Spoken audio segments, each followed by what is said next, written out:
ওকে, good evening সবাইকে। আমারও সবাই শুনতে পাচ্ছ আশা করি আমার কথা। আচ্ছা, তো আজকে আমাদের হচ্ছে থার্ড মান্থের 8th ক্লাস, আর আমরা পড়ছিলাম হচ্ছে ফ্রান্সিস বেকনের এসে। তার ভিতরে আমরা গ্রেট প্লেস কি গতদিন শেষ করেছিলাম? হ্যাঁ স্যার। জি স্যার। ওকে, তো ভেরি গুড। তো টেক্সটগুলো একটু সামাই টাইমগুলো রিভিশন করছো, দেখছো কিনা? দেখেছো সবাই? জি স্যার। হ্যাঁ স্যার। হ্যাঁ, কোনো প্রবলেম আছে কোথাও?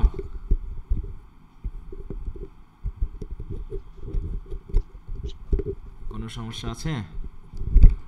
না স্যার। আচ্ছা, যদি সমস্যা না থাকে তো ভালো। তো আজকে আমরা মনে হয় আমাদের লাস্ট একটা বাকি আছে, সেটা শুরু করবো, তাই তো?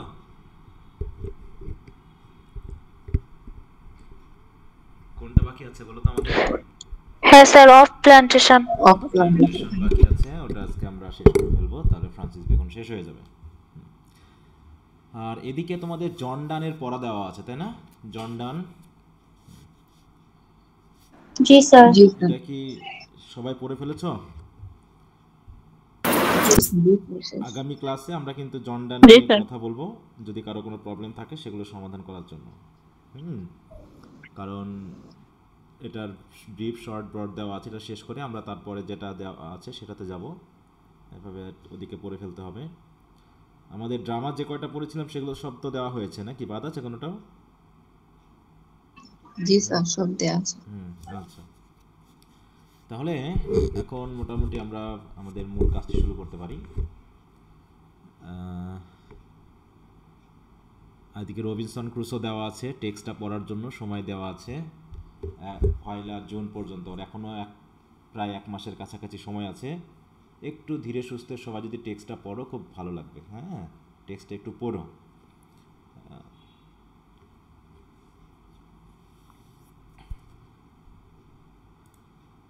ওকে, তাহলে আমরা চলে যাই আমাদের টেক্সট যেটা আছে সেটাতে। এই যে প্ল্যান্টেশন, প্ল্যান্টেশন বুঝো কি জিনিস?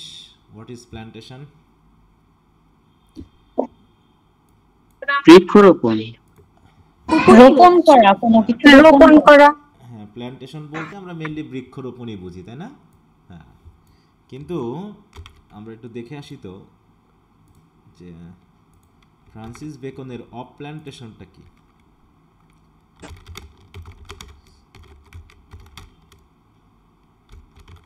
দেখো এই যে মিন, হ্যাঁ, বাই দ্য টার্ম প্ল্যান্টেশন।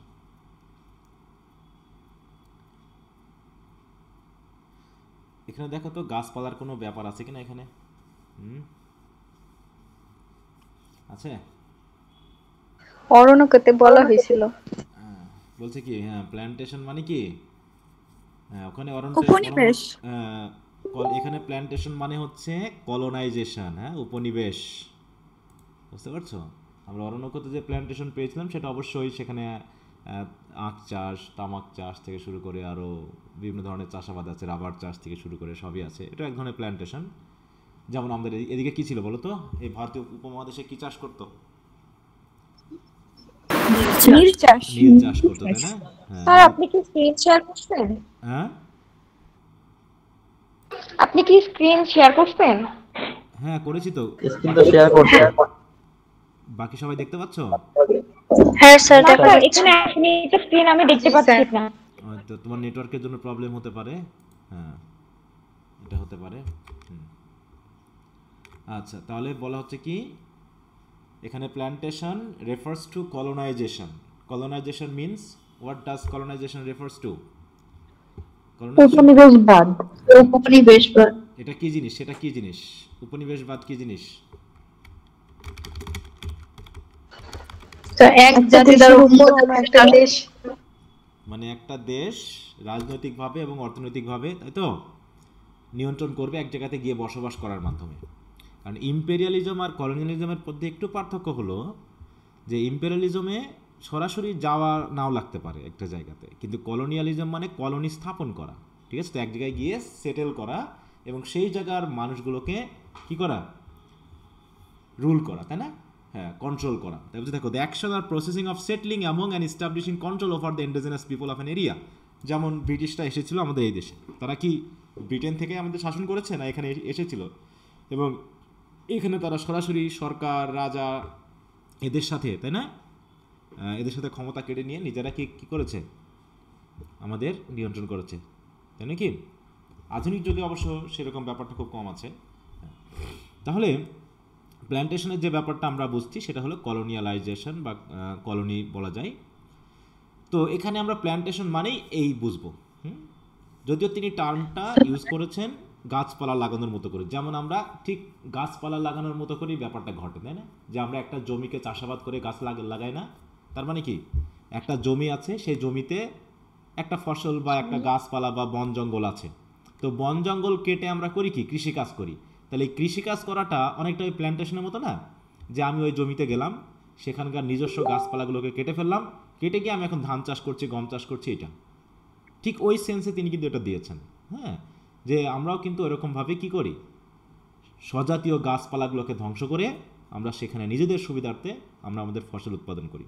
ঠিক একইভাবে কোনো একটা জায়গাতে গিয়ে, একটা দেশে গিয়ে কোনো একটা জাতি শিক্ষা দীক্ষায় মিলিটারিলি উন্নত হওয়ার কারণে তারা ওই নেটিভ পিপলদেরকে শোষণ করার মাধ্যমে, ডোমিনেট করার মাধ্যমে সেখান থেকে তারা কিছু সুবিধা গ্রহণ করে।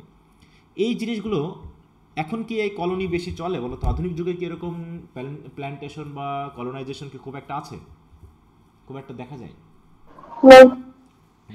কারণ যেহেতু এখন দ্বিতীয় বিশ্বযুদ্ধের পরবর্তী, হ্যাঁ দ্বিতীয় বিশ্বযুদ্ধ পরবর্তী, হ্যাঁ বলো, কিছু বলতে চাচ্ছ?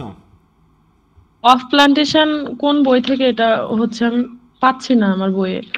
ফ্রান্সিস বেকনের বই থেকে। স্যার ওই যে ডক্টর সেনের নাকি? না, আমি তো এটা টেক্সট থেকে 335 পেজ ডক্টর সেনের। দেখো, ও আচ্ছা, আমি তো এটা জাস্ট Thank আমার you, স্ক্রিনে নিয়েছি। হ্যাঁ আচ্ছা স্যার, থ্যাংক ইউ।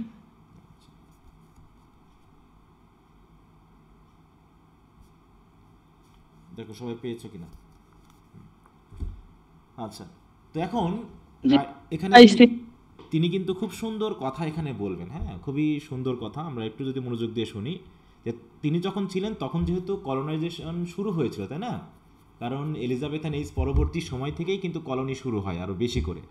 কারণ আমরা জানি 1610 সালে, হ্যাঁ, রানী মানে ওইরকম ব্রিটিশ ইস্ট ইন্ডিয়া কোম্পানি গঠিত হয় 1600 সালের দিকে। হ্যাঁ, মানে রানী এলিজাবেথের নিয়ে, ম্যান্ডেট নিয়ে। তারপরে তারা ভারতীয় উপমহাদেশে আসে, শুধু ভারতীয় উপমহাদেশে না, তারা বিশ্বের বিভিন্ন প্রান্তে ছড়িয়ে পড়ে এবং তারা কি করে, তারা কলোনি স্থাপন করতে শুরু করে। তো এইগুলো দেখে ফ্রান্সিস বেকন কিন্তু খুবই তীক্ষ্ণ বুদ্ধির মানুষ, তাই না? তিনি কিন্তু এগুলো দেখে খুব কষ্ট পাচ্ছিলেন, বা এগুলো নিয়ে তিনি খুব ভাবছিলেনও যে কলোনি স্থাপন করা ভালো, প্ল্যান্টেশনটা চলে ভালো, কিন্তু এটা কি আসলে উপকারে লাগে নাকি মানুষের ক্ষতি হয় নেটিভদের? এই বিষয়টা নিয়ে চিন্তা করে তিনি কিন্তু এই তত্ত্বগুলো দিয়েছেন, একটা প্র্যাকটিক্যাল কথাবার্তা বলছে। প্ল্যান্টেশনস আর অ্যামংস্ট অ্যানশিয়েন্ট প্রিমিটিভ এবং হিরোইক্যাল ওয়ার্কস। বলছে প্ল্যান্টেশন প্রধানত দেখা যেত কাদের মধ্যে, ওই প্রাচীন যুগে বিশেষ করে। প্রিমিটিভ মানে কি? প্রিমিটিভ বলতে কি বোঝায়? হ্যাঁ, ওই যারা প্রথম পৃথিবীর মানুষ ছিল প্রথম দিকে, তাই না? এত আধুনিকতা ছিল না, এবং যারা নিজেদেরকে হিরোইক মনে করতো, তাই তো, একদম নামি দামি কাজ মনে করতো এই প্ল্যান্টেশন করাটা, মানে তারা করতো এগুলো। তখন when the world was young, সেই সময় ওয়ার্ল্ড ছিল ইয়ং। মানে এখন তো পৃথিবীর বয়স হয়ে গেছে নাকি, ধীরে ধীরে যত দিন যাচ্ছে পৃথিবীর কি বয়স হয়ে যাচ্ছে না বলো তো, নাকি? আমরা জানি না পৃথিবীর বয়স কত হবে, কিন্তু পৃথিবীর বয়স বেড়ে যাচ্ছে। আর বয়স বেড়ে গেলে কেমন হয়? সন্তান কি বেশি হয় না কম হয় বলো তো? মানুষের বয়স বেড়ে গেলে বেশি স্যার, হ্যাঁ কম হয়, বেশি হয়। আচ্ছা আচ্ছা, কম হয়, তাই না? বলছে যে তখন পৃথিবী ইয়ং ছিল, অ্যান্ড ইট বিগট, দেখো, মোর চিলড্রেন। এই চিলড্রেন মানে বুঝবো ওই প্ল্যান্টেশন। তখন বেশি বেশি প্ল্যান্টেশন হতো, বেশি বেশি। তার কারণ কি, তখন জাতি বিচ্ছিন্ন ছিল। এখন যেমন স্টেট ভিত্তিক আছে, কান্ট্রি ভিত্তিক আছে, স্বাধীন দেশ পরাধীন দেশ বলে একটা টার্ম আছে। তখন তো এরকম ছিল না, মানুষ বনে জঙ্গলে বিচ্ছিন্নভাবে বসবাস করতো, যাকে যখন খুশি দখল করে নিত এবং সেখানকার সুবিধাগুলো মানুষ নিত।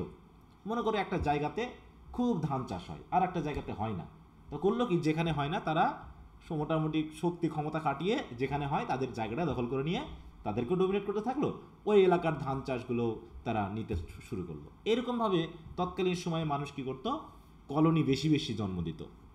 বাট ইট ইজ ওল্ড, কিন্তু পৃথিবীতে এখন বয়স হয়ে গেছে। ইট বিগেটস ফিউয়ার, এখন কম জন্ম দেয়, মানে এখন কম কলোনি জন্ম হয়, ঠিক আছে তো। কারণ কি, for I may justly account, অথবা আমি এটুকু সঠিকভাবেই বলতে পারি যে new plantations to be the children of former kingdoms. আমরা যে এখন প্ল্যান্টেশনগুলো দেখি, এখন যে আমরা বিভিন্ন কলোনিগুলো দেখি, এগুলো হচ্ছে ওই আগের যুগের যে সকল কিংডম ছিল বড় বড়, তাদের চিলড্রেন, মানে তাদের মাথা থেকেই এগুলো সৃষ্টি হয়েছে। তারা অনেক ক্ষমতাবান ছিল, তারা অনেক শক্তিমান ছিল, তারা কি করেছে, ক্ষমতা দিয়ে শক্তি দিয়ে তারা ওই কলোনিগুলোকে তৈরি করে গেছে। অতএব তারা ছিল হচ্ছে ওই ফরমার কলোনির চিলড্রেন। কথাটা সেন্সটা কি বুঝতে পেরেছো কিভাবে বলা হলো?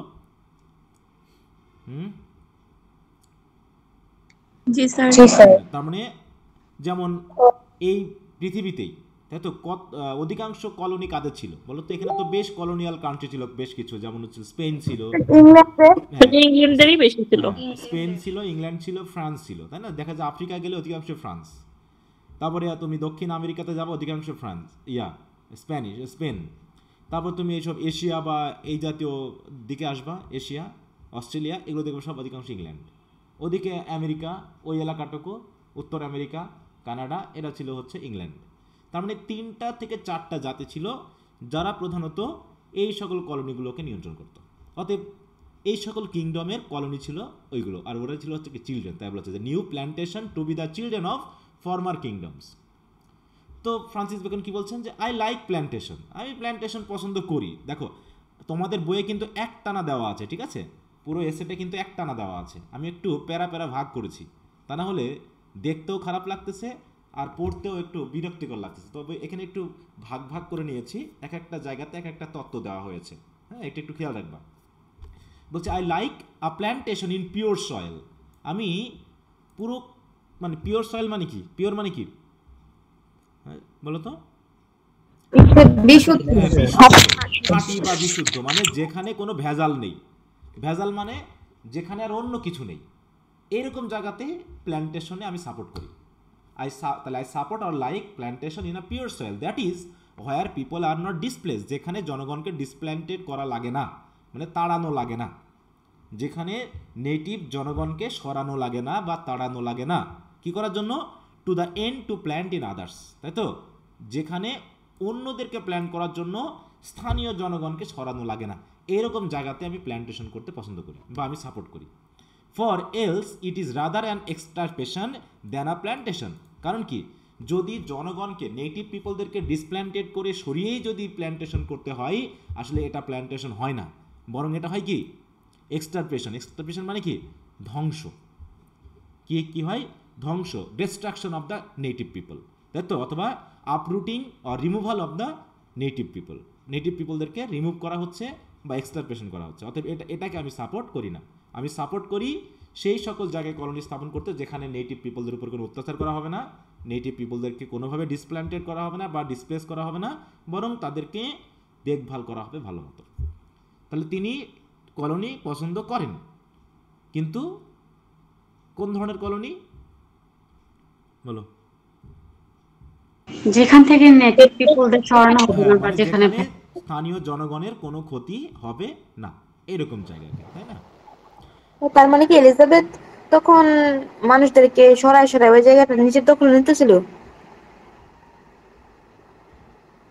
কেন, তুমি ব্রিটিশ ইতিহাস পড়োনি? ভারতীয় উপমহাদেশ ইতিহাস পড়োনি? পড়ছিলাম। তাহলে সিম্পলি একটু বোঝার চেষ্টা করো যে তুমি যেখানে ধান চাষ করো সেখানে তারা বলতেছে নীল চাষ করতে হবে। ও আচ্ছা, হ্যাঁ স্যার, হ্যাঁ। করা হয়নি? ওরা তো প্রথমে বিজনেসের উদ্দেশ্যে আসে, পরেই না নিজেদের ডমিনেটে নিয়ে যায়। সরানো মানে কি? ডমিনেট করা, শাসন করা, খারাপভাবে প্রভাবিত করা, এইটাকে বুঝতে হবে, ঠিক আছে? ওয়ার্ডগুলো সবসময় লিটারাল মিনিং হিসেবে নিও না, একটু এভাবেও দেখো, ঠিক আছে তো? হ্যাঁ, জি স্যার। তাই বলছে planting of countries is like planting of Woods, এই যেটা বললাম, তাই না? অতএব কান্ট্রি প্ল্যান করা মানে অনেকটা ওই বন প্ল্যান করার মতো, গাছ লাগানোর মতো, যেখানে আমরা কি করি, একটা বন অলরেডি আছে মনে করো, মনে করো এক জায়গায়, মনে করো এখন সুন্দরবনে যদি আমরা সুন্দরবনে গাছ কেটে যদি এখন আমরা মেহগনি গাছ লাগাই তাহলে কি হবে বলো তো? না স্যার সুন্দরবনের যে সকল বন আছে সেগুলো ধ্বংস করে বনের ভারসাম্য নষ্ট হবে। আমরা ওই মেহগনি গাছ লাগিয়ে আসলাম, তাহলে তো হবে না। তাই বলছে planting of countries is like planting of wood. আবার এমনটাও যে তোমার মনে করো একটা কৃষি জমি ছিল, তুমি এখন করলা কি মেহগনি গাছ লাগিয়ে দিলা, তাহলে মেহগনি গাছ আজকে লাগিয়ে কি কালকে প্রফিট পাওয়া যাবে বলো তো? আগামী এক বছর প্রফিট হবে বা রাতারাতি লাভ হবে? হ্যাঁ, যে আমি প্ল্যান্ট করলাম মানেই কালকেই মনে হয় আমার আম ধরবে নাকি? যে ছোট একটা চারা গাছ লাগালাম আমি আজকে, ভাবলাম যে সামনে বছরই আম ধরে যাবে, ব্যাপক আম ধরবে, আমি কোটিপতি হয়ে যাব, এমনটা কি ভাবা যাবে? নাকি অপেক্ষা করতে হবে? তো তাই বলছে planting of countries is like planting of woods, for you must make, দেখো you must make account to lose almost 20 years profit. তাহলে যদি তোমাকে গাছ লাগাতেই হয়, বন তৈরি করতে হয়, তাহলে তোমাকে 20 বছর অপেক্ষা করতে হবে প্রফিটের জন্য। ঠিক আছে তো? মানে 20 বছরের প্রফিট তোমাকে লুজ করতে হবে, মানে তোমাকে অপেক্ষা করতে হবে, 20 বছর লাভ করার চিন্তাই করা যাবে না। And expect your রিকম্পেন্স in the end, এবং 20 বছর পরে গিয়ে তুমি হয়তো একটা লাভের আশা করতে পারো। বুঝতে পেরেছো? তা তুমি যে কোনো কাজেই হাতে নাতে ফলাফল পাবা, বিশেষ করে এই প্ল্যান্টেশন করে, এটা আশা করা বোকামি। তোমরা কি রবিনসন ক্রুসো পড়ছো না? রবিনসন ক্রুসো এবং গালিভার ট্রাভেলস, এইগুলো কিন্তু এই সেন্সটাকে বোঝাতে খুব সাহায্য করে। রবিনসন ক্রুসো যদি পড়ো যে তিনি কিভাবে একটা কলোনি গড়ে তুললেন। রবিনসন ক্রুসো আর গালিভার ট্রাভেলস তিনটাই আমার মনে হয় যেন প্ল্যান্টেশন নিয়ে। শুধু আরো আছে একই ধরনের সেন্সগুলো, সব প্রায় একই ধরনের। ঠিক আছে? হ্যাঁ, এবার বলছে for the principal thing that had been the destruction of most plantation. তাহলে অধিকাংশ প্ল্যান্টেশনে যে ধ্বংস হয়েছে, অধিকাংশ কলোনি যে ধ্বংস হয়েছে, তার প্রিন্সিপাল বা প্রধান কারণ, প্রিন্সিপাল মানে কি প্রধান কারণ হলো কি, দেখো had been the base and hasty drawing of profit in the first years. তারা প্রথম বছরেই তাড়াহুড়ো করে লাভ পেতে চেয়েছে।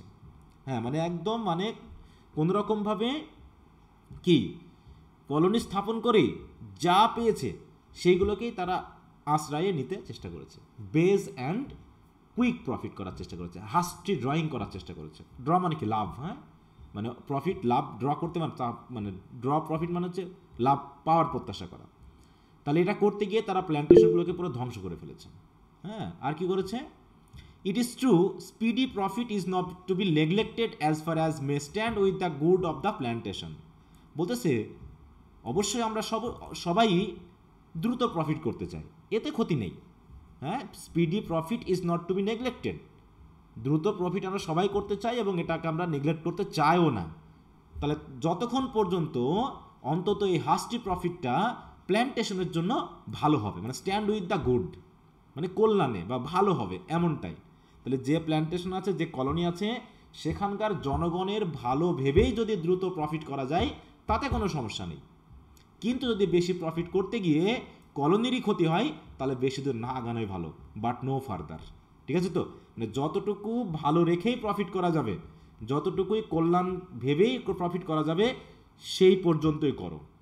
ঠিক আছে তো? নিচু মানসিকতা নিয়ে দেখো। হ্যাঁ, বেজ মানে কি নিচু মানসিকতা, আর হাস্টি মানে কি কুইক, নাকি তাড়াহুড়ো করে লাভ করতে গিয়ে যদি প্ল্যান্টেশনই ধ্বংস হয় তাহলে কি লাভ হলো বলো? তাহলে গল্পটা কেমন হবে বলো তো? তাহলে সেই ইয়ার মতো না, ওই যে সোনার ডিম পাড়া হাঁসের মতো, সোনার ডিম পাড়া হাঁসের মতো হবে, যে পুরোটাই ধ্বংস হয়ে যাবে, তাই না? তো তাড়াহুড়ো করার তো কিছু নেই। হ্যাঁ, তুমি কলোনি স্থাপন করো, তাতে কোনো আপত্তি নেই, কিন্তু আগে ভাবো ওখানকার স্থানীয় জনগণের যেন কোনো ক্ষতি না হয়, এবং তাড়াহুড়ো করে লাভ করতে গিয়ে যেন আলটিমেটলি পুরো প্রফিটই শেষ না হয়ে যায়, মানে প্রফিট যেখান থেকে আসছে সেই বেসটাই যেন শেষ না হয়ে যায়। ওকে, কি কথা বোঝা গেল?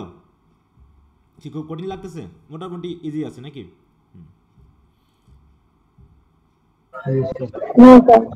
এরপর বলতেছে it is a shameful and unblessed things, তাই তো?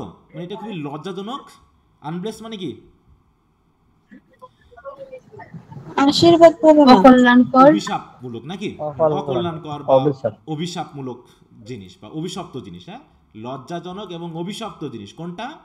Two take the scum of people, scum মানে কি একদম নিচু স্তরের মানুষ, যাদের শিক্ষা দীক্ষা নাই, এরকম মানুষ। অ্যান্ড উইকেড কন্ডেমড মেন, এবং দুষ্ট, তারপর হচ্ছে কি সাজাপ্রাপ্ত, কন্ডেমড মানে কি সাজাপ্রাপ্ত মানুষ নিয়ে কি করা, to be the people with whom you plant, মানে এই সকল মানুষ নিয়ে প্ল্যান্টেশন করলে সেটা আসলে লজ্জাজনক এবং অভিশপ্ত মানুষ। তাহলে তুমি প্ল্যান্টেশন পরিচালনার জন্য যদি সমাজের নিচু স্তরের মানুষদেরকে নাও, বা হচ্ছে যারা চোর ডাকাত, তাদের নিয়ে যদি দেশ পরিচালনা করতে থাকো, তাহলে কি দেশ চলবে? বলো তো, চলবে কিনা?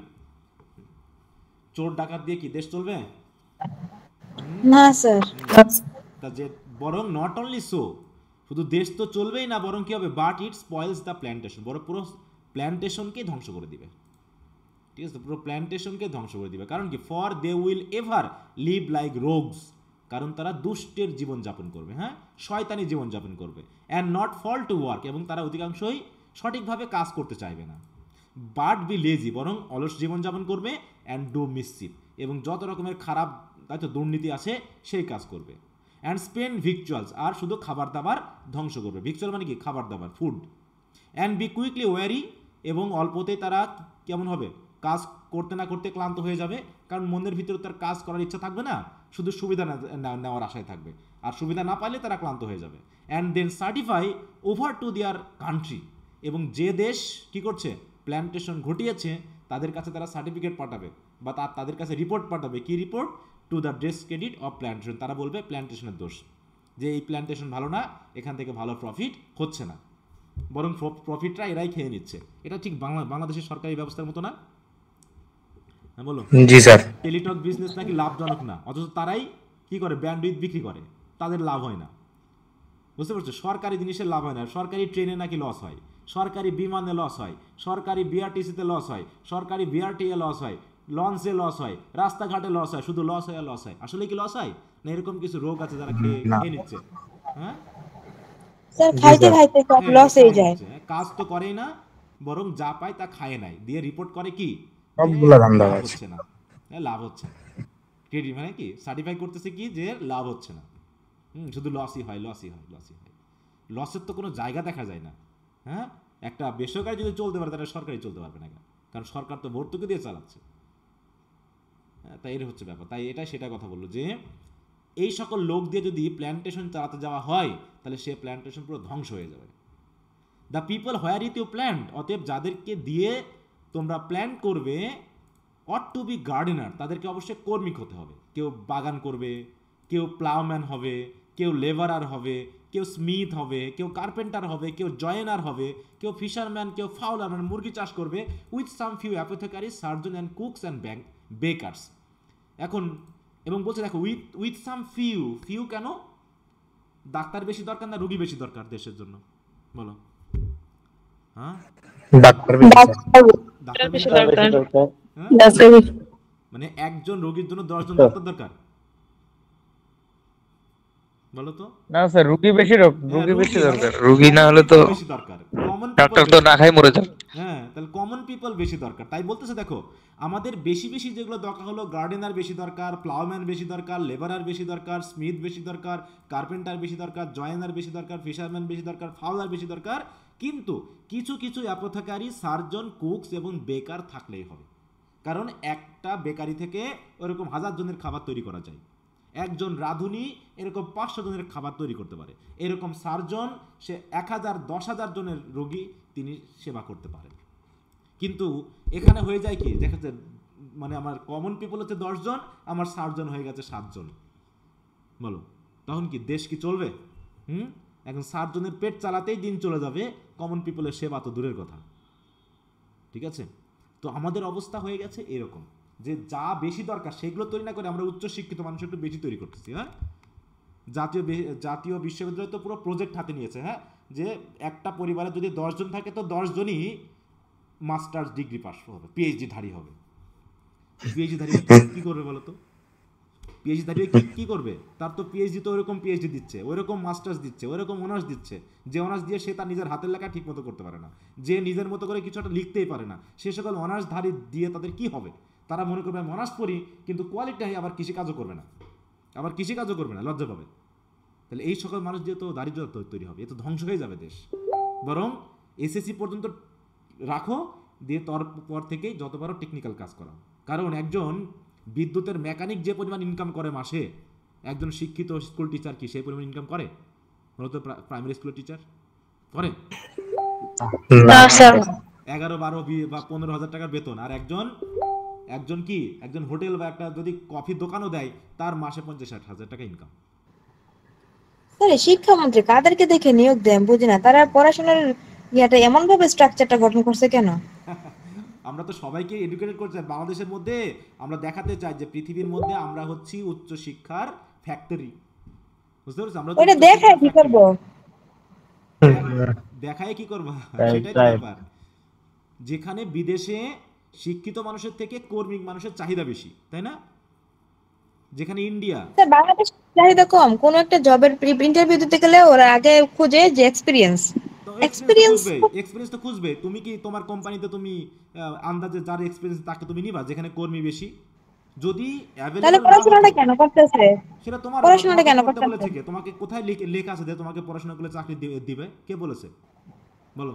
স্যার ফার্স্টে 2 কে কিভাবে এক্সপিরিয়েন্স হয়? একটা স্টুডেন্ট যখন প্রথম পড়াশোনা শেষ করে তাকে প্রথমে এক্সপিরিয়েন্স থাকে। সেটা তো তাহলে তো আমি আমার এক্সপিরিয়েন্স খোঁজে না, ছোট ছোট কোম্পানিগুলোতে তো এক্সপিরিয়েন্স ছাড়াই ঢুকায়, ছোটগুলো থেকে এক্সপিরিয়েন্স নিয়েই তো বড় জায়গায় যাইতে তোমাকে হয়। নিব কেন? আমার কোম্পানিতে যেখানে আমার এক্সপিরিয়েন্স লোক লাগবে, আমি যদি যে আসবে সে শুরু থেকেই কাজ শুরু করবে, আমার সেখানে লাভ হবে। তোমাকে আমার 1 বছর খাটিয়ে এক্সপিরিয়েন্স করার পরের দিন তুমি আমার কোম্পানি থেকে পালাবা, তোমার আমার দরকার আছে?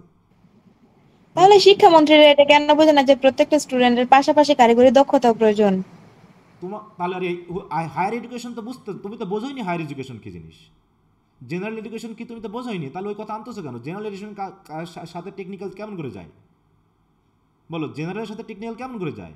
তুমি পড়তেছো ইংরেজি সাহিত্য, তুমি এখন যদি কাঠ মিস্ত্রি শিখতে যাও, তুমি যদি এখন বিদ্যুৎ শিখতে, তোমার কি হবে? তাহলে তোমার ইংরেজি সাহিত্য পড়ার কি দরকার ছিল? তুমি তাহলে কাঠ মিস্ত্রি শেখো, সাথে সাথে ইংলিশ ল্যাঙ্গুয়েজটা শেখো। ঘরে ঘরে ইংরেজি সাহিত্যিক তৈরি করার আছেটা কি? লাভ আছে এখানে বলো তো? সাহিত্যিক তো হইতেছে না স্যার, কেউই সাহিত্যিক হইতেছে না। তাহলে এখানে ওটা পড়তেছে, পড়ে লাভ কি? এখানে সবাই ল্যাঙ্গুয়েজ গ্রাজুয়েশন শিখতেছে করতেছে, না, তারা ভালো টেকনিক্যাল কিছু রেজাল্ট শিখতেছে না, করতেছে। তাহলে তো লাভ নেই আমার। আমরা তো শিক্ষা নিচ্ছি না তো। যে একটা জেলাতে যদি একটা সরকারি কলেজ থাকে, তো কমপক্ষে সেখানে 10টা টেকনিক্যাল কলেজ থাকা উচিত। কারণ কি, জেনারেল যারা চাকরি করে তারা উপর লেভেলের চাকরি করে, তারা হচ্ছে ম্যানেজমেন্টের দায়িত্বে থাকবে, এই জাতীয় দায়িত্বে তারা থাকবে। আর বাকিরা হবে কর্মী। একটা কোম্পানিতে ম্যানেজার কি 10 জন থাকে? হ্যাঁ বলো। না স্যার, হ্যাঁ, একটা কোম্পানিতে ম্যানেজার থাকবে 1 জন। তাহলে যেখানে 1 জন থাকবে সেখানে 10,000 লোককে সে খাটাবে, তাহলে 10,000 কর্মীর দরকার। আর আমরা করতেছি কি, 10,000 জনকে মাস্টার ডিগ্রি পাস করে তারপরে টেকনিক্যাল এডুকেশন দিচ্ছি। ঠিক আছে তো? 7-8 বছর 10 বছর নষ্ট করার পর সে যখন বুঝতেছে আমার দ্বারা উচ্চ শিক্ষা দিয়ে কোনো কাজ হচ্ছে না, তখন আমি যাচ্ছি আবার সে হাতের কাজ শিখতে। তখন না লজ্জায় না বাড়ির চাপে কিছুই করতে পারতেছি না। এই জন্যই তো স্যার বেকারত্ব বাড়তেছে, শিক্ষা অর্জন করতেছে কিন্তু এটা তো সিম্পল চাকরিটা একটা পাইতেছে হিসাব, না। এটা তো ভাই সিম্পল হিসাব, আমরা যদি সবাই নিজের থেকে ভাবি, আমরা তো এই বোর্ডটা তৈরি করে দিচ্ছি তাদেরকে, যে যে ব্যক্তি মাস্টার্স ডিগ্রি পাস একজন স্টুডেন্ট, তার ভিতরে অবশ্যই একটা উচ্চ ভাব তৈরি হয়ে যায়। আমি বললাম না যে আমার ওয়াইফ যদি এসএসসি পাস হয় আর আমার ওয়াইফ যদি পিএইচডি মানে মাস্টার্স পাস হয়, কার বোধ বেশি হবে এই জায়গায় বলো? কার সাথে আমার মিলবে? মানসিক উন্নতি কার হবে বলো তো? Master degree masters pass. তাহলে অটোমেটিক যখন একজন মাস্টার্স পাস মেয়ের ওই মানসিকতা তৈরি হচ্ছে, সে নিচে কাজে যাবে কেন? অবশ্যই তার লজ্জা লাগবে, কারণ সেই ভিতরে তার উন্নত মানে অবস্থান তৈরি হয়েছে। অতএব একজন এসএসসি পাস করে যে টেকনিক্যাল কাজ করতেছে আর যে অলরেডি মাস্টার্স পাস করেছে, দুইজন যদি বান্ধবী হয়, দুইজনের তো একই বয়স, কিন্তু মানসিকতা কি একরকম হয় বলো তো? মানসিকতা একরকম হবে? উচ্চ শিক্ষিত মানুষের অটোমেটিক অন্যরকম হয়ে যাবে। অতএব যখন অন্যরকম হবে তখন সে নিচু কাজগুলো করতে চাইবে না, সে চাইবে যে আমার মতো করে উচ্চ চিন্তাভাবনা দিয়ে এরকম কোনো কাজ করতে। অতএব আমরা একটা ভুল সিদ্ধান্তের ভিতর দিয়ে যাচ্ছি, এটা খুবই বাজে একটা সিদ্ধান্ত। অতএব একটা জেলা সদরে একটা সরকারি কলেজ থাকবে, সেখানে জনসংখ্যার অনুপাতে এসএসসি যা পাস করবে তার 10% উচ্চশিক্ষা অর্জন করবে, বাকি 90% টেকনিক্যাল এডুকেশন নেবে, যেটা চায়না জাপান এরা করতেছে। তারা এমনি উন্নত হবে বলো? আমরা তো ফুলে ফাঁপিয়ে বেলুন তৈরি করতেছি হাওয়া, শুধু তার ভিতরে কিছু নাই, শুধু চাকরির পিছনে ছুটে। চাকরি দেবে কে এতজন? হ্যাঁ, সরকারি বিসিএস এর চাকরি বা অন্যান্য চাকরি অ্যাপ্লাই মানে নিয়োগ দিয়েছে 500 জন, অ্যাপ্লাই করতেছে 5 লাখ, তাহলে কেমন করে হবে? এবং সেটা টাইম লাগতেছে, আরো 3 বছর টাইম লাগতেছে ওটা পেতে। তাহলে একদিকে তুমি মোটামুটি 7-8 বছর তো অনার্স মাস্টার্স করলে শেষ করলা, আরও চাকরি পেতে গেল আরও 3 বছর, তাহলে মোটামুটি 10 বছর। এই 10 বছর তুমি যদি 10 বছর আগে থেকে কোনো চাকরি শুরু করতে, মানে কোনো অভিজ্ঞতা করতে বা প্র্যাকটিক্যাল এডুকেশন নিতা, তুমি এতক্ষণ ওই চাকরি যে পাইতো তার থেকে বেশি বড় কিছু করতে পারতা। ঠিক আছে, তাহলে সরকার কোনো দিকে খেয়াল করে না। তো সেটা কে, সেই খেয়ালটা করবে তাকে ভাই, সে খেয়াল করার লোক তো আমার দেশে নাই। সবাই যে যেখানে যাচ্ছে, ওই যে বললাম না যে এখানে তো দেশে বসে আছে কারা, এর তো বসে আছে সব উইকেড কন্ডেমড মেনগুলো। আরও আসবে সামনে, দেখো এই কথাগুলো খুবই সিরিয়াস, এই কথাগুলো আমাদের রিয়াদেরকে বোঝানো উচিত, আমার কাছে মনে হয় মাঝে মাঝে। আর দেখো, তুমি কি একজন মন্ত্রী হিসাবে একজন শিক্ষিত মানুষকে ভোট দিচ্ছ, না যে 10টা খুন করতে পারে তাকে দিবা? বলো তো কাকে দিবা বলো? হ্যাঁ, পাওয়ারফুল ব্যক্তিকে তুমি ক্ষমতা দিবা, সে কি করবে? সে তো পাওয়ারই মানে দেখাবে, তোমাকে ভাবার তার টাইম আছে? জনগণকে নিয়ে ভাবার তার টাইম আছে? স্যার আমাদের তো ভোট দেওয়া লাগে না, ভোট অটো ভোট হয়ে যায় না, স্যার, সেটা আমরা তো ভোট আছেই, দিই। সেটা তো আছেই। ওই তো বললাম যে দেশের অবস্থা তো 12টা বাজবেই, তুমি তো ঘড়ি খুব তাড়াতাড়ি ঘোরাচ্ছ, 12টা তো বাজবেই, সময় হওয়ার আগে 12টা বেজে যাবে। হ্যাঁ, আবার বলবে দেখো এখানে এক সুন্দর কথা আছে, আমরা কি করতেছি, আমাদের শিক্ষা উন্নত না করে আমরা মেট্রো রেল বানাচ্ছি, আমরা রাস্তা চওড়া করতেছি, আমরা বিল্ডিং বাড়ি বানাচ্ছি। কোন জায়গায় আসলে বিনিয়োগ করা উচিত সেটা আমরা জানি না। মানে আগে তাদের টেকনিক্যাল এডুকেশন দিয়ে তাদের উন্নত করো ভাই, তারা রাস্তা তৈরি করে নিবে। তুমি এমন রাস্তা বানাচ্ছ যে রাস্তায় চলার মতো শিক্ষায় মানুষের নাই। তুমি আজকে উন্নত রাস্তা বানাচ্ছ, পরের দিন সে শাবল দিয়ে রাস্তা খুঁড়তেছে না, সে তার বাড়ির বিল্ডিং বাড়ি বানাচ্ছে, সে রাস্তার উপরে সুরকি টুরকি পাথর টাথর রেখে রাস্তা 2 দিনে নষ্ট করে দিচ্ছে। আবার ওই রাস্তার ভিতরে একজন উপরে পিচ ডলতেছে, আর একজন পাইন লাইন কাটতেছে, আর একজন গ্যাসের লাইন কাটতেছে, আর একজন বিদ্যুতের লাইন কাটতেছে। আজকে রাস্তা বানাচ্ছে, পরের দিন খুঁড়ে শেষ করে ফেলতেছে। হচ্ছে শুধু অপচয়, হুদাই অপচয় করতেছে। তাই বলছি এরা শুধু অপচয় করবে, শুধু নষ্ট করবে। কারণ কি, অপচয় করার উদ্দেশ্যে লাভ আছে, যে অপচয় করাতে লাভ কাদের বলো তো? যারা হচ্ছে কারা, যারা সেল করে তাদের, ওই যে যারা কাজের কি নেয়, প্রজেক্টগুলো নেয়, কি বলে জানো ওদেরকে? যারা বিভিন্ন ইয়া নেয়, কন্ট্রাক্টর হ্যাঁ, নাকি? কন্ট্রাক্টর। ওই কন্ট্রাক্টরদের লাভ, ওদের যত কন্ট্রাক্ট পাবে তত লাভ, যত তাদের রাস্তা খারাপ হবে তত ওদের লাভ। কন্ট্রাক্ট আসবে, কাজ আসবে, তাদের লাভ চলবে। অতএব ভালো রাস্তা করতে লাভ নেই, যে রাস্তা বেশি দিন চলবে। অতএব যত তাদের পারা যায় নষ্ট হোক, তত তাদের আমি কন্ট্রাক্ট পাবো, তত বিল্ডিং পাবো। এই হচ্ছে বলছে in a country of plantation. অতএব একটা কান্ট্রিতে, একটা প্ল্যান্টেশনের কান্ট্রিতে, আমি শুধু এটা কলোনি হিসাবে ভাবছি না, আমরা একটা দেশের অবস্থান ভিত্তিতেও কিন্তু এটা ভাবতে পারি। অতএব প্রথমে দেখো, ফার্স্ট লুক, প্রথমে ভাবো about what kind of victual the country yields of itself to hand. তুমি যখন একটা নতুন কোনো প্ল্যান্টেশনে গেছো, দয়া করে আগে ভাবো ওই দেশের মাটিতে সরাসরি আগে কি কি খাবার তৈরি হয়। আমরা কি করতেছি, আমার দেশ কৃষি প্রধান দেশ, এখানে কৃষিকাজের একটা বীজ পড়লে, আজকে বীজ পড়লে কালকে তার গাছ জন্মায়।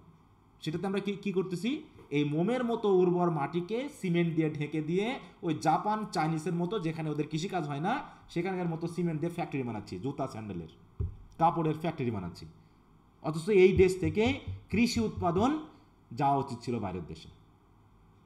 বুঝো না? তোমাকে ভাবতে হবে যে তুমি কোন দেশে এসেছো, সেই দেশটাতে কি ভালো হয় সেটা আগে ভাবো, তারপরে অন্য কিছু।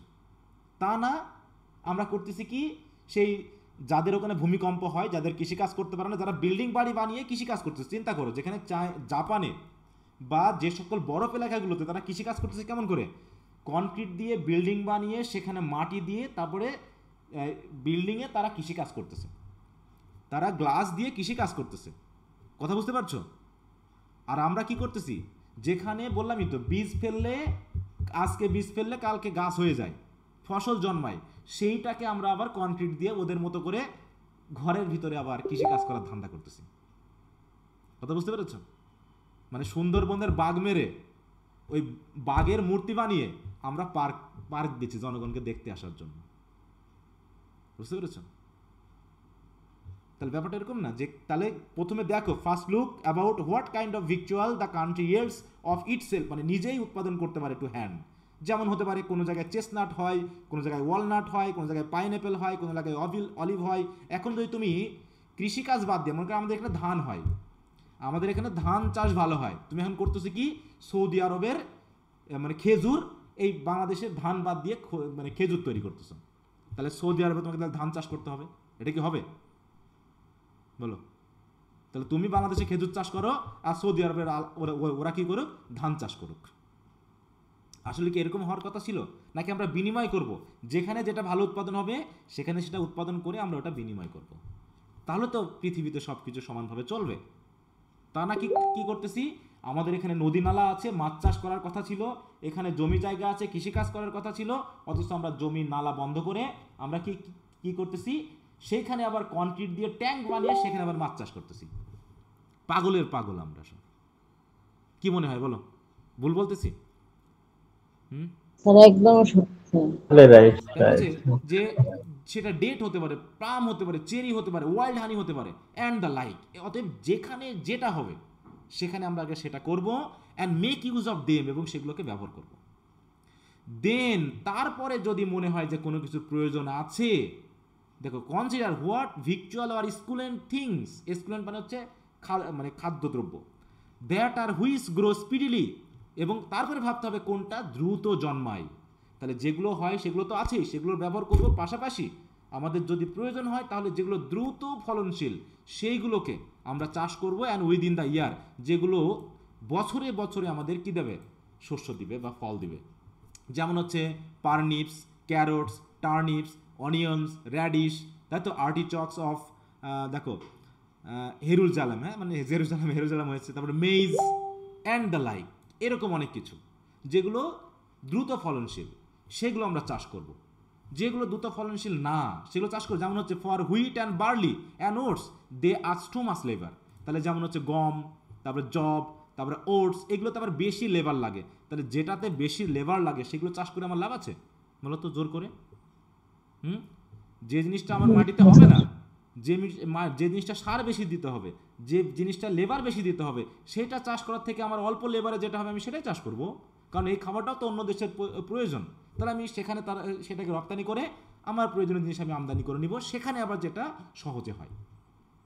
অথবা দেখো, but with peas and beans you may begin, আর পিস অ্যান্ড বিনস তো আরও বেশি হয়, অথবা এটা দিয়ে তুমি শুরু করতে পারো। কারণ কি, both because they ask less labour, কারণ আস্ক মানে কিন্তু প্রয়োজন, কারণ এই বিন মানে সিম জাতীয়, তাই তো, বা মটরশুঁটি জাতীয় শস্যে লেবার কম লাগে, এই জন্য এটাকে আমরা শুরু করতে পারি, এটা দিয়ে শুরু করতে পারি। And because they serve for meat as well as for bread, কারণ এগুলো খাইলে পারে, এই যে সিমের মধ্যে প্রচুর আমিষ রয়েছে, হ্যাঁ, অতএব সেখানে মাংস না পাইলেও সিম বা মটরশুঁটি জাতীয় খাবার দিয়েই কিন্তু তুমি রুটি, মাংসের কাজ করে নিতে পারো। তাহলে তোমার কেন এখানে মানে মাংস চাষ করতে হবে, এখানে কেন তোমাকে ছাগল চাষ করতে হবে? কারণ আমার খাবার জন্য যে আমিষ দরকার সেটা তো আমি বিন বা পিজে পাচ্ছি, তাহলে আমি ওটাই তৈরি করবো, কারণ এটাতে লেবার কম লাগে, খরচও কম, এবং আমার জমিতে ভালোই চাষ হয়। এছাড়াও দেখো, of rice like wise comes a great increase, আবার যেখানে কিছু কিছু জায়গা আছে যেখানে ব্যাপক পরিমাণে ধান চাষ হয়, তাহলে সেখানে ধানই হোক, কারণ কি, it is also a kind of meat, kind of meat মানে হচ্ছে প্রধান খাবার, এটা অনেকটা মিটের মতো, যেটা আমরা প্রচুর পরিমাণে খেয়ে নিজেদের সুস্থ রাখতে পারি। তাহলে যেটা যেখানে বেশি হবে, অল্প পরিশ্রমে, অল্প খরচে, সেটা আমরা সেখানে করব। অ্যান্ড অ্যাভেবল, তারপরে যদি আমরা ভাবি, তাহলে প্রথম স্টেপে গেল ওই প্ল্যান্টেশনে বা ওই জায়গাতে বা ওই দেশে যে ফসলটা হবে সেটা আগে বেশি করতে হবে। তারপরে যদি প্রয়োজন হয় ওখানে আমরা নতুন ফসলও নিয়ে যেতে পারি, যেগুলো প্রচুর পরিমাণে হবে। যেমন আলু কিন্তু বাংলাদেশি বা ভারতীয় কিন্তু ফসল না, এটা হল্যান্ড থেকে আসা নাকি, ঠিক আছে তো। তারপরে এরকমভাবে শালগম আছে, তারপরে হচ্ছে ক্যারোট আছে, এগুলো কিন্তু এই উপমহাদেশের না, ফসল না, এরা ওই ইউরোপিয়ানরা। আমাদের দেশে আলুটা ভালো হয়, এখন তো হয় ওই যে দেখতেছে কোনটা বেশি হয়, সেটা সেই মাটিতে প্রচুর পরিমাণে সেটা করতে হয়। এছাড়াও আমরা কি করতে পারি, available there ought to be brought store of biscuit, এছাড়া biscuit, oat meal, flour, meal and the like in the beginning till bread may be had, এবং যারা যা খাইতে অভ্যস্ত সেটা যদি ওখানে উৎপাদন করা না যায় তাহলে সেটাকে স্টোর করতে হবে, অন্য জায়গা থেকে নিয়ে এসে আমরা স্টোর করে সেটাকে কি করতে পারি, আমরা সেটাকে খাইতে পারি। কিন্তু জোর করে ফলাতে গিয়ে যদি আমার প্ল্যান্টেশনই নষ্ট হয়ে যায় তাতে দরকার নেই। অন্যদিকে বিস্ট বা বার্ডের দিক থেকে আমরা কি করতে পারি, take cheaply such as are least subject to disease and multiply fast, অথবা পশু পাখি যদি আমরা পালন করতে চাই তাহলে সেই সকল পশু পাখি পালন করতে হবে যেটাতে রোগ কম হয়। দেখো তো, ভেড়াতে রোগ বেশি হয় না ছাগলের রোগ বেশি হয় বলো তো? ছাগলের রোগ বেশি না ভেড়ার রোগ বেশি? ছাগলেরই বেশি হয় স্যার। ছাগলের রোগ বেশি, তাহলে ছাগল হচ্ছে ভেড়া মানে পালন করো, এটা খুব দ্রুত হয়। ভেড়া কিন্তু অনেক বাচ্চা দেয় একসাথে, যেটা ছাগল দেয় না। ছাগল 2টা 3টা দেয়, কিন্তু ভেড়া অনেকগুলো বাচ্চা দেয়। ঠিক আছে, তারপর দেখে এখানে সেটাই বলছে যে যেমন as swine, goats, cocks, hens, turkey, geese, house doves. House dove মানে কি? কবুতর, তাই তো? কবুতর অ্যান্ড দ্য লাইক, এগুলো আমরা পালন করতে পারি, কারণ এগুলো খুব দ্রুত হয়, রোগ বালাই কম হয়, এবং আমরা মোটামুটি এগুলো খাইতে পারি মাংসের অংশ হিসাবে। তাহলে যেখানে যেটা হবে সেখানে আমরা সেটা পালন করব, তাহলেই তো মোটামুটি সবাই আমরা খেয়ে দিয়ে সুস্থভাবে থাকবো। তার মানে এখানে তিনি প্ল্যান্টেশন মানে কি লাভজনক কিছু ভাবতেছে, নাকি আসলে সেবাজনক কিছু ভাবতেছে? বলো তো, হ্যাঁ, কেমন কিছু ভাবতেছে? সেবাজনক। হ্যাঁ, যে এখানে যারা আসবে এবং যারা থাকবে এখানে উভয়ই মোটামুটি কেমন থাকবে? এখানে সুখে শান্তিতে খেয়ে দিয়ে সুস্থ স্বাস্থ্যে বসবাস করবে। কিন্তু তা তো হচ্ছে না, বরং কি হচ্ছে, এখান থেকে যা পারছে চুরি টুরি করে সব নিয়ে গিয়ে অন্য জায়গায় নিয়ে যাচ্ছে। এরপর হচ্ছে the victual in plantation ought to be expanded almost in a besieged town. এবং বলা হচ্ছে ভিক্চুয়াল মানে কি? খাবার দাবার। তাহলে একটা প্ল্যান্টেশনে বা কলোনিগুলোতে খাবার এমনভাবে এক্সপ্যান্ড করতে হবে যেন মনে হবে শহরটাকে বিসিস্ট করা হয়েছে। বিসিস্ট করা মানে কি? মানে চারিদিক থেকে ঘিরে ফেলা হয়েছে, তাই তো? দখল করে ফেলা হয়েছে, বুঝতে পারছো? মনে করো একটা কলোনি এমন একটা জায়গা যেটা অনেকটা ওই ট্রয় নগরীর মতো, মনে করো। হ্যাঁ, ট্রয়ের যুদ্ধের কথা তো আমরা শুনেছি কিছুটা, নাকি? তো মনে করো গ্রিকরা গিয়ে পুরো ট্রয় নগরীকে ঘিরে ফেলেছে, তারা আর বাইরে বার হতে পারবে না, কৃষি কাজ করতে পারবে না, তাই তো? বাইরে বার হলে মারা পড়বে। তাহলে এখন ওই ট্রয় শহরের মধ্যে যে সকল মানুষেরা আছে, তারা যে তাদের যে খাবার আছে, এই খাবার কি ইচ্ছা মতো খাবে, নাকি বাঁচিয়ে বাঁচিয়ে খাবে? বলো তো, যে যেটুকু খাবার ততটুকু তো খাবে নাকি মানুষ? বাঁচিয়ে বাঁচিয়ে খাবে। হ্যাঁ, যে যতটুকু এক্সপ্যান্ড করা যায়, যতটুকু এক্সপ্যান্ড করা যায়, যে যেটা আমি এক বেলায় খাইতাম সেটা আমি এখন 3 বেলাতে খাবো বা 4 বেলাতে খাবো, মানে অপচয় করতেন তিনি নিষেধ করতেছেন। অতএব একটা প্ল্যান্টেশনে ভিক্চুয়ালগুলোকে এভাবেই ব্যবহার করা উচিত, যেমনটা একটা বিসিস টাউনে করা হয়। হ্যাঁ, যে আমরা বাঁচিয়ে বাঁচিয়ে খাবো, অপচয় করবো না। কিন্তু এখন তো আমরা প্রচুর পরিমাণে অপচয় করি না? আমরা কিন্তু বর্তমান কিছু কিছু বিষয় এত বাজে লাগে যেটা শুধু অপচয়। ঘর ডিজাইন করার জন্য কত অপচয়মূলক জিনিস আমরা তৈরি করতেছি। তারপর হচ্ছে ওয়ান টাইম প্লেট গ্লাস আমরা যেভাবে তৈরি করতেছি, শুধু পরিবেশ সহ ওই উপাদানগুলোর নষ্ট। তারপর হচ্ছে পোশাক আশাক থেকে শুরু করে এমন কিছু জিনিস আমরা তৈরি করতেছি, জাস্ট অপচয়। এগুলো তৈরি করে যে পাওয়ার নষ্ট করা হচ্ছে, যে এলিমেন্ট নষ্ট করা হচ্ছে, এবং পরিবেশের যে ক্ষতি করা হচ্ছে, সেটা আসলেই অপূরণীয়। ঠিক আছে, বলছে that is with certain allowance. অতএব একটা নির্দিষ্ট অ্যালাউন্স থাকতে, মানে নির্দিষ্ট ভাগ থাকতে হবে, যে কোন সময়ে কোনটুকু খাবো, এর থেকে বেশি খাওয়া যাবে না। ঠিক ওইরকম করে আমাদের খাবারের ব্যাপারেও সতর্ক থাকতে হবে। And let the main part of the ground, দেখো গ্রাউন্ড মানে কি? জমির মেইন পার্টটা দেখো। এবার কি বল, তাহলে গ্রাউন্ডের মেইন পার্টটাকে আমরা ইন্ডাস্ট্রি তৈরি করব জুতা স্যান্ডেলের? বলো, হ্যাঁ, প্লাস্টিকের স্যান্ডেল তৈরি করার জন্য, প্লাস্টিকের বোতল তৈরি করার জন্য কি আমরা হ্যাঁ ফ্যাক্টরি তৈরি করবো না? তিনি বলছেন কি employed to gardens and corns. অতএব জমির অধিকাংশই আমরা যেন কৃষি কাজের ক্ষেত্রে ব্যয় করি, কারণ খাবার আগে প্রয়োজন। অতএব গার্ডেন আর কর্ন তৈরি তো, গার্ডেন মানে শুধু ফুল বাগান না, এখানে সবজি চাষের ব্যাপার আসতে পারে, মানে যত খাবারের বিষয় আছে সেটাতে করতে হবে। এবং and be to a common stock, এবং যেগুলোকে আমরা কমনলি স্টক করে রাখতে পারবো খাবারের উদ্দেশ্যে, সেইগুলোতে যেন আমরা বেশি জমি ব্যয় করি। আর আমরা এখন কি করছি, যে বললাম যে কৃষি জমি তো দিন দিন যে পরিমাণে হারতেছে, আর কদিন পর মানে প্লাস্টিকের স্যান্ডেল খাইতে হবে কিনা আমি বুঝতে পারতেছি না। যে স্যান্ডেলের দাম 1 টাকা হবে, কিন্তু চালের দাম হবে কত? 10,000 টাকা কেজি। বুঝতে পেরেছ? ওই 10,000 টাকা কেজি হবে। তো তাই বলছে যে and to be laid in and store up, যেগুলোকে আমাকে কি করতে হবে, কৃষিকাজগুলোর ওই যে গার্ডেন বা কর্ন থেকে যেগুলো পাবো সেগুলো আমাকে কি করতে হবে, সংগ্রহ করতে হবে এবং স্টোর আপ করতে হবে। And then deliver out in proportion, তারপরে সেগুলো আমাদের নির্দিষ্ট অনুপাতে ডেলিভার করতে হবে জনগণের কাছে। Beside some spots of ground, এমনকি কিছু কিছু জায়গা জমি, that any particular person will ম্যানুয়ার for is private, হ্যাঁ দেখো ফর ইজ ওন প্রাইভেট। এবং যদি থাকে কিছু জমি, সেইগুলো আমরা কি করতে পারি, বিভিন্ন ব্যক্তিকে প্রাইভেট ইউজের জন্য দিতে পারে, তারা জন্য ব্যক্তিগতভাবে কৃষি কাজ করতে, ম্যানুয়ার মানে কি চাষাবাদ করা, ব্যক্তিগতভাবে চাষাবাদ করবে। অতএব এইভাবে আমরা একটা শহরকে, একটা দেশকে কিন্তু খাদ্যে প্রাচুর্যপূর্ণ করতে পারি। কি কথা বুঝতে পেরেছ? কি বোঝা গেল নাকি? একটু আওয়াজ টাওয়াজ দিও, হ্যাঁ স্যার। না বুঝলে বলবা। জি স্যার। স্যার হ্যাঁ বলো। স্যার আপনার ওই প্রথম ব্যাপারটা শিক্ষা নিয়ে যে আপনি কথা বলছেন ওই ব্যাপারটা সেটা এগিয়ে হইতে পারলেও আপনার ওই যে পরবর্তীতে কথা বলছিলেন যে কৃষি নিয়ে আসলে তোমার কথা কৃষি বোঝা যাচ্ছে ব্যাপারটা না, সেটা এগিয়ে হতে পারলাম না। তোমার কথা একদম বোঝা যাচ্ছে না, কেমন একটা আওয়াজ হচ্ছে, আনক্লিয়ার। কেউ কেউ বুঝতে পেরেছো তার কথা?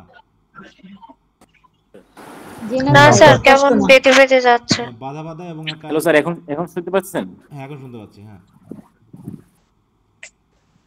বলছিলাম আপনার প্রথম ব্যাপারটার সাথে এগ্রি হইতে পারলো, ওই যে আপনি যে এডুকেশন নিয়ে ব্যাপারটা বলছিলেন ওইটার সাথে এগ্রি করতে পারলো। পরবর্তী ব্যাপারটা যেটা আপনি বলছিলেন যে সবখানে কৃষি ব্যাপারটা নিয়ে আর কি বলছিলেন, ওই ব্যাপারটার সাথে এগ্রি করতে পারলাম না। কি কারণে? কারণ কৃষি ভিত্তিক অর্থনীতিটা খুবই ভঙ্গুর হয়ে থাকে। আর আমাদের মধ্যে যেসব কান্ট্রিগুলো ছোট আছে, যেমন আপনি থাইল্যান্ড বা কিছু মানে দ্বীপ কান্ট্রি গুলো, ওগুলোর দিকে তাকালে দেখতে পারবেন ওদের দেশের অর্থনীতিটা মূলত কৃষিভিত্তিক না। কারণ কৃষিভিত্তিক অর্থনীতিটা খুবই ভঙ্গুর হয়ে থাকে। কোনো সিজনে যদি আপনার মনে করেন যে ফসল যদি খারাপ হয়ে থাকে, তখন সেটা সরকারের দেখা যায় যে সেটা পূরণ করতে হলে বাইরের কান্ট্রি দিয়ে লোন নিতে হয় বা বিভিন্ন রকমের সমস্যা ফেস করতে হয়। সেই ক্ষেত্রে ছোট কান্ট্রির ক্ষেত্রে আমাদের অর্থনীতিটা অন্য সিস্টেমে যাইতে হবে, যেমন আপনার থাইল্যান্ড যেটা করতেছে। আর বড় বড় কান্ট্রি আপনি যেটা বলছেন, ভারত, তারপর আপনার চীন, তারপর জাপান, ওদের অনেক বড় কান্ট্রি, ওরা এটার পাশাপাশি কৃষিটাকে খুব মানে ভালোভাবে কন্ট্রোল করতে পারতেছে বা সিস্টেমের মধ্যে এটা নিয়ে আসছে, যেটা বাংলাদেশের পক্ষে করাটা আর কি সুইটেবল না। হ্যাঁ, আর বাংলাদেশ যে কাজটা করতেছে এটা কি সুইটেবল হচ্ছে? যে তারা এক্সপ্যান্ড করে জমিগুলো নষ্ট করতেছে। কারণ এটা ভার্টিক্যাল করা যেত কিনা, খাড়াখাড়ি বিল্ডিং করা যেত কিনা? তুমি কৃষি জমি যে হারে নষ্ট করতেছো, এইভাবে কৃষি জমি নষ্ট করে তুমি বাঁচতে পারবা? রাইটারও তো এটাই বলতেছে যে যে জায়গাটা যার জন্য সুইটেবল ওখানে ওটাই করা উচিত। আমাদের বাংলাদেশ যেহেতু কৃষির জন্য সুইটেবল, ওই জন্য স্যার বলছে যে কৃষিতে ফোকাস বেশি করতে। হ্যাঁ অবশ্যই সুইটেবল, ঠিক আছে, বাট দেখা যায় যে কৃষিভিত্তিক অর্থনীতি যে কোনো সময় ফলো আপ করতে পারে। আচ্ছা, এটা যদি সবাই ভাবে, এখন ভাবো, এটা যদি সবাই ভাবে যে কৃষিভিত্তিক অর্থনীতি সবসময় ফলো আপ করে, তাহলে সব দেশে তো এখন তাহলে ইন্ডাস্ট্রি ভিত্তিক যাবে, তাহলে কৃষিটা করবে কে? না কৃষি ভিত্তিক অর্থনীতি কি আমেরিকাতেও আছে। আমেরিকা কিছু প্রদেশ আছে ওদের মূল অর্থনীতিটা কৃষি ভিত্তিক, কিন্তু বাংলাদেশের পক্ষে এটা খুবই রিস্কি হয়ে যাবে। কি কারণে? আপনার কোন একটা সিজনে বাই চান্স যদি ফসলের তেমন ইয়া না হয়, তাহলে জিডিপিতে বা দেখা যায় যে সরকারের দেশ চালাইতে হলে বাইরে থেকে লোন নেওয়া লাগবে। সেক্ষেত্রে আপনি থাইল্যান্ডের মতো একটা দেশে বিবেচনা করতে পারেন। ওইসব কান্ট্রিতে কিন্তু ওরা কিন্তু মানে দ্বীপের মতো, ওদের কান্ট্রিতে কিন্তু এইসব জিনিস আমাদের বাংলাদেশের মতোই ওইখানে আবার পর্যটনের দিয়ে একটা অর্থনীতি আসে, কিন্তু বাংলাদেশে তো পর্যটনটা নাই। ওরা কিন্তু ওদেরটা পর্যটনের দিকে গেছে। যেমন মালদ্বীপ আছে, মালদ্বীপ তো চারপাশে সমুদ্র, ওরা কিন্তু চাইলে মাছ চাষ করতে পারতো, বাট ওরা গেছে কি পর্যটনের দিকে গেছে। কারণ ছোট কান্ট্রির ক্ষেত্রে এইসব জিনিস দ্বারা আমরা দেখা যায় সাধারণ। প্লিজ আগে বুঝতে দাও, তুমি অর্থনীতিটাকে টাচ করো না প্লিজ। অর্থনীতি টাচটাই সবচেয়ে ক্ষতিকর পৃথিবীর জন্য, বর্তমান বিশ্বের জন্য অর্থনৈতিক টাচটাই ক্ষতিকর। বুঝতে পেরেছো? আমরা শুধু অর্থনীতি করতেছি, সবাই অর্থনীতি নিয়েই ভাবতেছে। বুঝতে পেরেছো? আমি তো সেটাই বললাম যে একসময় টাকা খাইতে হবে আমাদেরকে টাকা খাইতে হবে। প্রাকৃতিক দুর্যোগ আগে বেশি হতো না এখন বেশি হয়? বলো তো। স্যার এখন বেশি হচ্ছে। কেন হচ্ছে? আমরা ঠিক ব্যাপারটা এরকম হচ্ছে না যে আমি মাটির বাড়ি বাদ দিয়ে আমি গাছপালা কেটে একটা সুন্দর কি করেছি, সুন্দর একটা গ্লাসের তৈরি সুন্দর বাড়ি বানিয়েছি যেটা খুব গরম। এই কারণে আমাকে এখন এসি ইউজ করতে হচ্ছে। এসির জন্য আমাকে বিদ্যুৎ ব্যবহার করতে হচ্ছে। বিদ্যুৎ ব্যবহার করার জন্য আমাকে কয়লা বা তেল ব্যবহার করতে হচ্ছে। এইভাবে ঘুরে ফিরে কি আমরা আমাদের আলটিমেটলি কিছুটা আরাম করতে গিয়ে ভবিষ্যৎ ব্যাপারটাকে কিভাবে ক্ষতিকর করতেছি? আরাম করতে গিয়ে আমাদের মানে খরচ, জিডিপি যেটা বল, ওইটা আমরাই বাড়াই দিচ্ছি, আমাদের চাপে পড়ে যাচ্ছি।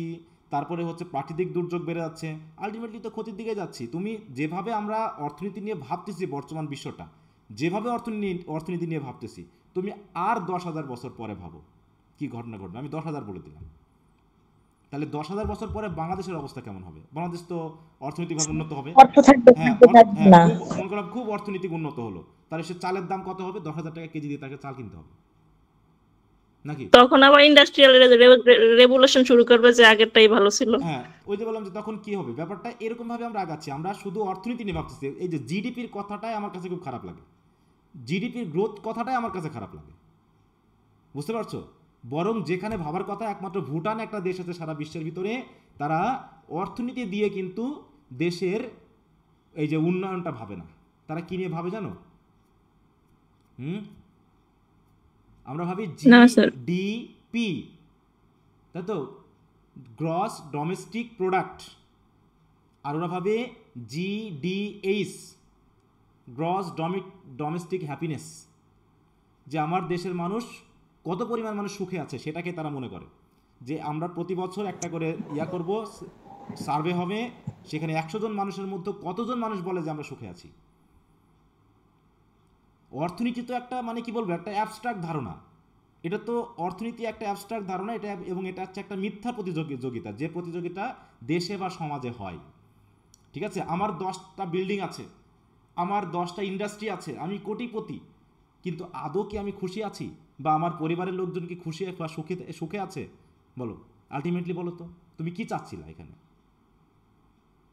তাহলে সবাই যদি এখন এই আমার গ্রামের 100 জনই যদি 100 জনই যদি ইন্ডাস্ট্রি স্থাপন করতে চাই, তাহলে আলটিমেটলি তোমার ওই গ্রামের কি দশা হবে? কৃষিকাজ করবে কে?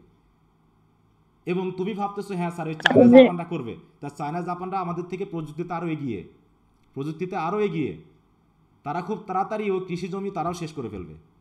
বুঝতে পেরেছো? পৃথিবীটা এখন কৃষি বাদ দিয়ে আমরা ইন্ডাস্ট্রিতে আগাচ্ছি বর্তমান বিশ্বে। আমি শুধু বাংলাদেশের প্রেক্ষাপটে কথাটা বলছি না, একসময় অবস্থা খুব করুণ আছে। বুঝতে পেরেছো? যেভাবে বন জঙ্গল ধ্বংস করতেছি, আমাদের দেশে কি রাস্তাঘাট দিন দিন চিকন হচ্ছে না দিন দিন চওড়াই হচ্ছে না বাড়তেছে? বলো তো। চওড়া হচ্ছে। চড়াই হচ্ছে। এটা চওড়া তো হচ্ছেই, আরো হবে, আরো হবে, আরো হবে, আরো হবে, হতে হতে কেমন হবে? আর স্যার উনি যে বললো যে অন্যান্য দেশের মতো যদি ইন্ডাস্ট্রিয়াল ডেভেলপমেন্টের কথা ভাবা হয়, তখন তো আবার কৃষির জন্য আমাদের রপ্তানি করতে হবে। এখন যেমন ওই পেঁয়াজের যখন শর্ট পড়ে, পেঁয়াজ আমদানি করতে গেলে দেখা যায় পেঁয়াজের দাম 3,500 উপরে। তো তখন যদি বর্তমান বিশ্বের যারা বড় লোক তারাই বরঞ্চ কৃষি জমিতে ইনভেস্ট করছে, মার্ক জাকারবার্গ থেকে শুরু করে বিল গেটস এর মতো। এরা হচ্ছে এখন কারণ তারা জানে কয়দিন পরে এই খাদ্যদ্রব্যগুলো সোনার দামে বিক্রি হবে। সেটা তো আমি বলতেছি যে একসময় এরকমটা হবে, কারণ আমরা যেভাবে মিথ্যা অর্থনীতির দিকে আগাচ্ছি, সে মিথ্যা অর্থনীতি আমাদেরকে ধ্বংসের ভিতরে ফেলবে একসময়, এবং ব্যাপক ধ্বংস। খাদ্যের জন্য হাহাকার করতে হবে আমাদেরকে, টাকা থাকবে খাদ্য থাকবে না। ঠিক আছে তো, যে আমি খাদ্য পাবো না। খাদ্য প্লাস স্যার এই প্রযুক্তির এত উন্নয়নের কারণে মানুষের রোগবালাইও তো অনেক বেড়ে যাচ্ছে, পরিবেশ দূষিত হয়ে সবকিছু থেকে অক্সিজেনটা পর্যন্ত এখন বিশুদ্ধ না। কারণ কৃষিটা হচ্ছে কি, পুরোটা হচ্ছে একটা মৌলিক জিনিস। কৃষিটা পুরোই কি নতুন হয় না? কৃষিটা তো পুরোটাই নতুন হয় নাকি? এটা প্রকৃতি থেকে আমাদের নতুন আসতেছে, পুরো নতুন আসতেছে। এটা কিন্তু আমরা, আর বাকিগুলো সব প্রক্রিয়াজাতকরণ, কিন্তু সবই প্রক্রিয়াজাতকরণ, তাই না? ম্যানুফ্যাকচারিং বিষয়টা। আর কৃষিটা হচ্ছে পুরো আমার নতুন জিনিস। একটা ধানের বীজ থেকে আমি 10টা ধান পেয়ে যাচ্ছি, তাই তো? একটা কলা গাছ থেকে আমি প্রচুর কলা গাছ তৈরি করতেছি, একটা বাঁশ গাছ থেকে আমি প্রচুর বাঁশ গাছ তৈরি করে ফেলতেছি, এটা ন্যাচারালি। কিন্তু বাকি সবগুলো কিন্তু ন্যাচারালি হচ্ছে না, সেটা প্রক্রিয়াজাতকরণ করে করতেছে, এবং সেই জিনিসটা কিন্তু আস্তে আস্তে ক্ষয়প্রাপ্ত হচ্ছে, ধ্বংসপ্রাপ্ত হচ্ছে। অর্থাৎ ন্যাচারাল ইয়েল্ডিং যেটা, সেটা বন্ধ করা মানে ক্ষতি। তো সেটা বলবে, দেখো যে consider likewise what commodities the soil where the plantation is, দেখো ডাথ ন্যাচারালি ইয়েল্ড। তাহলে ভাবতে হবে যে প্ল্যান্টেশনে আমরা যাচ্ছি, সেই প্ল্যান্টেশনটাতে কোন কোন কমোডিটি, কোন কোন পণ্য ন্যাচারালি হয়। ঠিক আছে তো, ন্যাচারালি হয়। ওই যে বললাম যে আমরা এখন, আমাদের একটা বিল ছিল, খাল ছিল মনে করো, সেখানে অটোমেটিক মাছ চাষ হতো, এবং আমরা ধরেই খাইতাম, কেউ বাধা দিত না, যে যেমন পারতো ধরে খাইতো। আর এখন ওই খালগুলোকে দিঘিতে বা পুকুরে রূপান্তর করা হয়েছে, করে বিষ দিয়ে মাছ চাষ করতেছে মানুষ, এবং আমরা সেই মাছ আবার খাচ্ছি। সেই মাছ খেয়ে আমরা অধিকাংশই কী হচ্ছি, 100 বছরের মানুষ এখন 60 বছরও বাঁচতেছি না, অর্থনীতির লাভ করতে গিয়ে। হ্যাঁ, অর্থনৈতিক লাভ করতে গিয়ে আমরা আমাদের আয়ু অলরেডি কমিয়ে ফেলেছি, 60 থেকে 70 এনে ফেলেছি। ঠিক আছে তো, এটা কি বাড়তেছে বলো তো? আমাদের আয়ু কি দিন দিন বাড়তেছে? আয়ু কি বাড়তেছে? হ্যাঁ, আমরা যে দেশীয় যে আয়ুটা বাড়াই কমাই, ওটা তো একটা গড় হিসাব, একজন 60 বছর বয়সে মারা গেল, একজন 5 বছর বয়সে মারা গেল, দিয়ে গড় করা হলো কি 65, তার মানে গড় আয়ু হলো 35 বছর। ব্যাপারটা এরকম গড় আয়ু, কিন্তু সেটা তো এখানে হচ্ছে না। বলছে that they may some way help to defray the charge of plantation. আর ন্যাচারালি ইয়েল্ড হয় যে কমিউনিটিগুলো, সেগুলো যদি আমরা ন্যাচারালি তৈরি করি তাহলে ওই প্ল্যান্টেশনের যে চার্জ বা খরচ, সেই খরচটা অনেক ক্ষেত্রেই কমানো যাবে। ডিফ্রে মানে কি? কমানো, রিডিউস করা। So it be not as was said to the untimely prejudice of the main businesses. তবে এই কাজগুলো যেন এমন কোনো বিজনেসে না হয় যেটা হচ্ছে untimely, as it had fared with tobacco in Virginia. যেমন করে ভার্জিনিয়াতে টোবাকো চাষ করার মাধ্যমে ব্যাপক ক্ষতির সৃষ্টি করা হয়েছিল, তাই তো? টোবাকো চাষ করে ভার্জিনিয়াতে এটা একটা উদাহরণ, তাই তো, যেটা ব্যাপক ক্ষতির শিকার হয়েছিল। ওই রকম করা যাবে না। আনটাইমলি কোনো মানে বিজনেস বা আনটাইমলি কোনো ফসল বা কমোডিটি উৎপাদন করার চিন্তা করা যাবে না। আমরা এখন করি কি বলতো? এক সময় হয় কি যে প্রচুর পরিমাণে যখন প্রথম ওঠে তখন প্রচুর দাম থাকে একটা জিনিসের, থাকে না? একটা কৃষি পণ্যের। তারপর কেমন করা হয়, যেই শেষের দিকে আসে আর দাম থাকে না, কৃষকরা সব ফেলে দিতে বাধ্য হয়। এইটাকে নিয়ন্ত্রণ করার দায়িত্ব কার বলো? এটাকে নিয়ন্ত্রণ করার দায়িত্ব কার? যাতে কৃষক না লস না পড়ে এবং খাবার যেন অপচয় না হয়। এটা কার দায়িত্ব ছিল সরকারের? কোন বিভাগের বলো তো?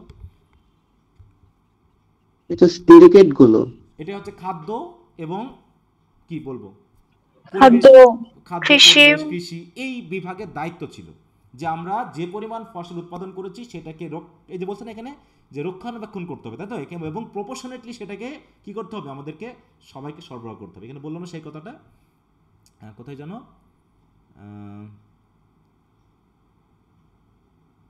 কোথায় হারালাম, এই যে ডেলিভার। হ্যাঁ, তাহলে laid in and store up and then deliver out in proportion. যাই হোক, wood commonly abound but too much. প্রত্যেকটা দেশে যেখানে অন্তত মাটি আছে সেখানেই প্রচুর পরিমাণে বন বা কাঠ হয়। অতএব therefore timber is fit to be one. অতএব আমাদের টিম্বার একটা উপযুক্ত জিনিস হতে পারে কিসের জন্য? আমাদের ফার্নিচার বা আমাদের বাড়িঘর তৈরি করার জন্য। তাহলে যেখানে প্রচুর পরিমাণে কাঠ হয় সেখানে কাঠ হবে। If there be iron ore, আর যেখানে প্রচুর পরিমাণে আয়রন আকরিক পাওয়া যায়, বা স্ট্রিমস, যেখানে মোটামুটি নদী আছে, ঝর্ণা আছে, খালবিল আছে, যেখান থেকে কি করা যায়? হোয়ার আপন টু সেট দ্য মিলস, যেখানে আমরা কি করতে পারি? মিল স্থাপন করতে পারি। কিসের মিল বলো তো? উইন্ড মিল স্থাপন করে আমরা কি করতে পারি? বিদ্যুৎ উৎপাদন করতে পারি। তাহলে তো আমার কয়লা লাগতেছে না, তাই না? বা এরকম কিছু লাগতেছে না। যেখানে এখন তো মোটামুটি সৌর বিদ্যুৎ এসেছে, তাহলে কিছু কিছু দেশ প্রচুর পরিমাণে সৌর বিদ্যুৎ তৈরি করতে পারে। আমাদের দেশ কি সৌর বিদ্যুতের জন্য কিন্তু একটা উপযুক্ত একটা জায়গা। একটা বাড়িতে যদি আমরা সৌর বিদ্যুতের একটা বসায় দিই, তাহলে সেখানে কিন্তু আমরা যে বিদ্যুৎ, এই যে গ্রিড, জাতীয় গ্রিড থেকে আসতেছে, আমরা বরং জাতীয় গ্রিডে আরও বিদ্যুৎ দিতে পারবো। তাহলে এই জায়গাটা যদি আমরা একটু গুরুত্ব দিই, তাহলে দেখা যাচ্ছে আমরা বিদ্যুতের ঘাটতি পূরণ করে বরং বিদ্যুৎ আরও আমরা রপ্তানি করতে পারবো। কারণ আমাদের ব্যাপক পরিমাণে সূর্য পড়ে, সূর্যের আলো পড়ে, যেটা ইউরোপ কান্ট্রিতে পড়ে না। পড়ে? সূর্য কি থাকে ইউরোপ কান্ট্রিগুলোতে, বিশেষ করে উত্তরের অঞ্চলগুলোতে? থাকে না। এই জায়গাটাতে আমরা করতেছি কি, এই সুযোগটা ছিল, এটা আমরা ব্যবহার না করে ওই তেল নিয়ে আসতেছি, ওই কয়লা নিয়ে আসতেছি, নিয়ে এসে আমরা কাজটা করতেছি। অথচ জার্মানি ওনারাই সুযোগ পাইলে স্যার কাজে লাগাই, ওনারাই সুযোগ পাইলে স্যার ঠিক মতো কাজে লাগাই। হ্যাঁ, তাহলে হচ্ছে জার্মানি, যেখানে মানে ওটা ঠান্ডা এলাকা, তাই তো, তারা কি করতেছে? সৌর বিদ্যুৎ দিন দিন বাড়াচ্ছে, অথচ ওখানেই সূর্যের আলো কম থাকে। বুঝতে পেরেছো? তাই বলছে আয়রন ইজ আ ব্রেভ। সৌরবিদ্যুৎ প্রকল্প তৈরি করবো বাংলাদেশে, চায়না থেকে নতুন করে আসতেছে। চায়না থেকে আনতে হবে, কারণ আমরা তো নিজেরা করতে চাই না, আমরা একটু ডোমিনেট হতে বেশি পছন্দ করি অন্যের। বুঝতে পারছো? আমরা অন্যের দ্বারা ডোমিনেট হতে বেশি পছন্দ করি, কারণ এটা আমাদের লাভ। যে বললাম না, সব জায়গায় তো প্রজেক্টের লোক, ভাই। আমরা তো চাকরি নিয়েছি, আমরা তো সবাই চাকরি করি, বুঝো না? সবচেয়ে বড় সমস্যা হলো আমরা সবাই চাকরি করি, যে যার জায়গায় আছে আমরা সবাই চাকরি করি। আমরা কেউ দেশ সেবার জন্য নেই তো, সবাই আমরা ভালো করার জন্য নেই। শিক্ষকতা থেকে শুরু করে প্রত্যেকটা পেশা তুমি যেখানে যাবা তুমি ভালো মানুষ পাবা না, সবাই টাকা ইনকামের জন্য আছি আমরা, বুঝো না? আমরা যে জায়গা থেকে যেটা সঠিকভাবে দেওয়া উচিত আমি শিক্ষক হিসেবে তোমাকে আবার পড়ানোটা আমার উচিত, আমার আর কোনো কাজ না, আমি কৃষি কাজ করবো না, আমি স্যান্ডেল জুতা সেলাই করবো না, আমি খাবার তৈরি, আমি জাস্ট আমার স্টুডেন্টদেরকে ভালো কিছু শেখাবো, এটাই আমার কাজ, এছাড়া তার কোনো কাজ নেই আমার। আমি এটা করতেছি না, আমি কি করতেছি, আমি বিজনেস করতেছি। কিসের জন্য? আমার অনেক টাকা দরকার। ওই যে বললাম না, অর্থনীতি ভিত্তিক আমরা দেশের কথা ভাবতেছি।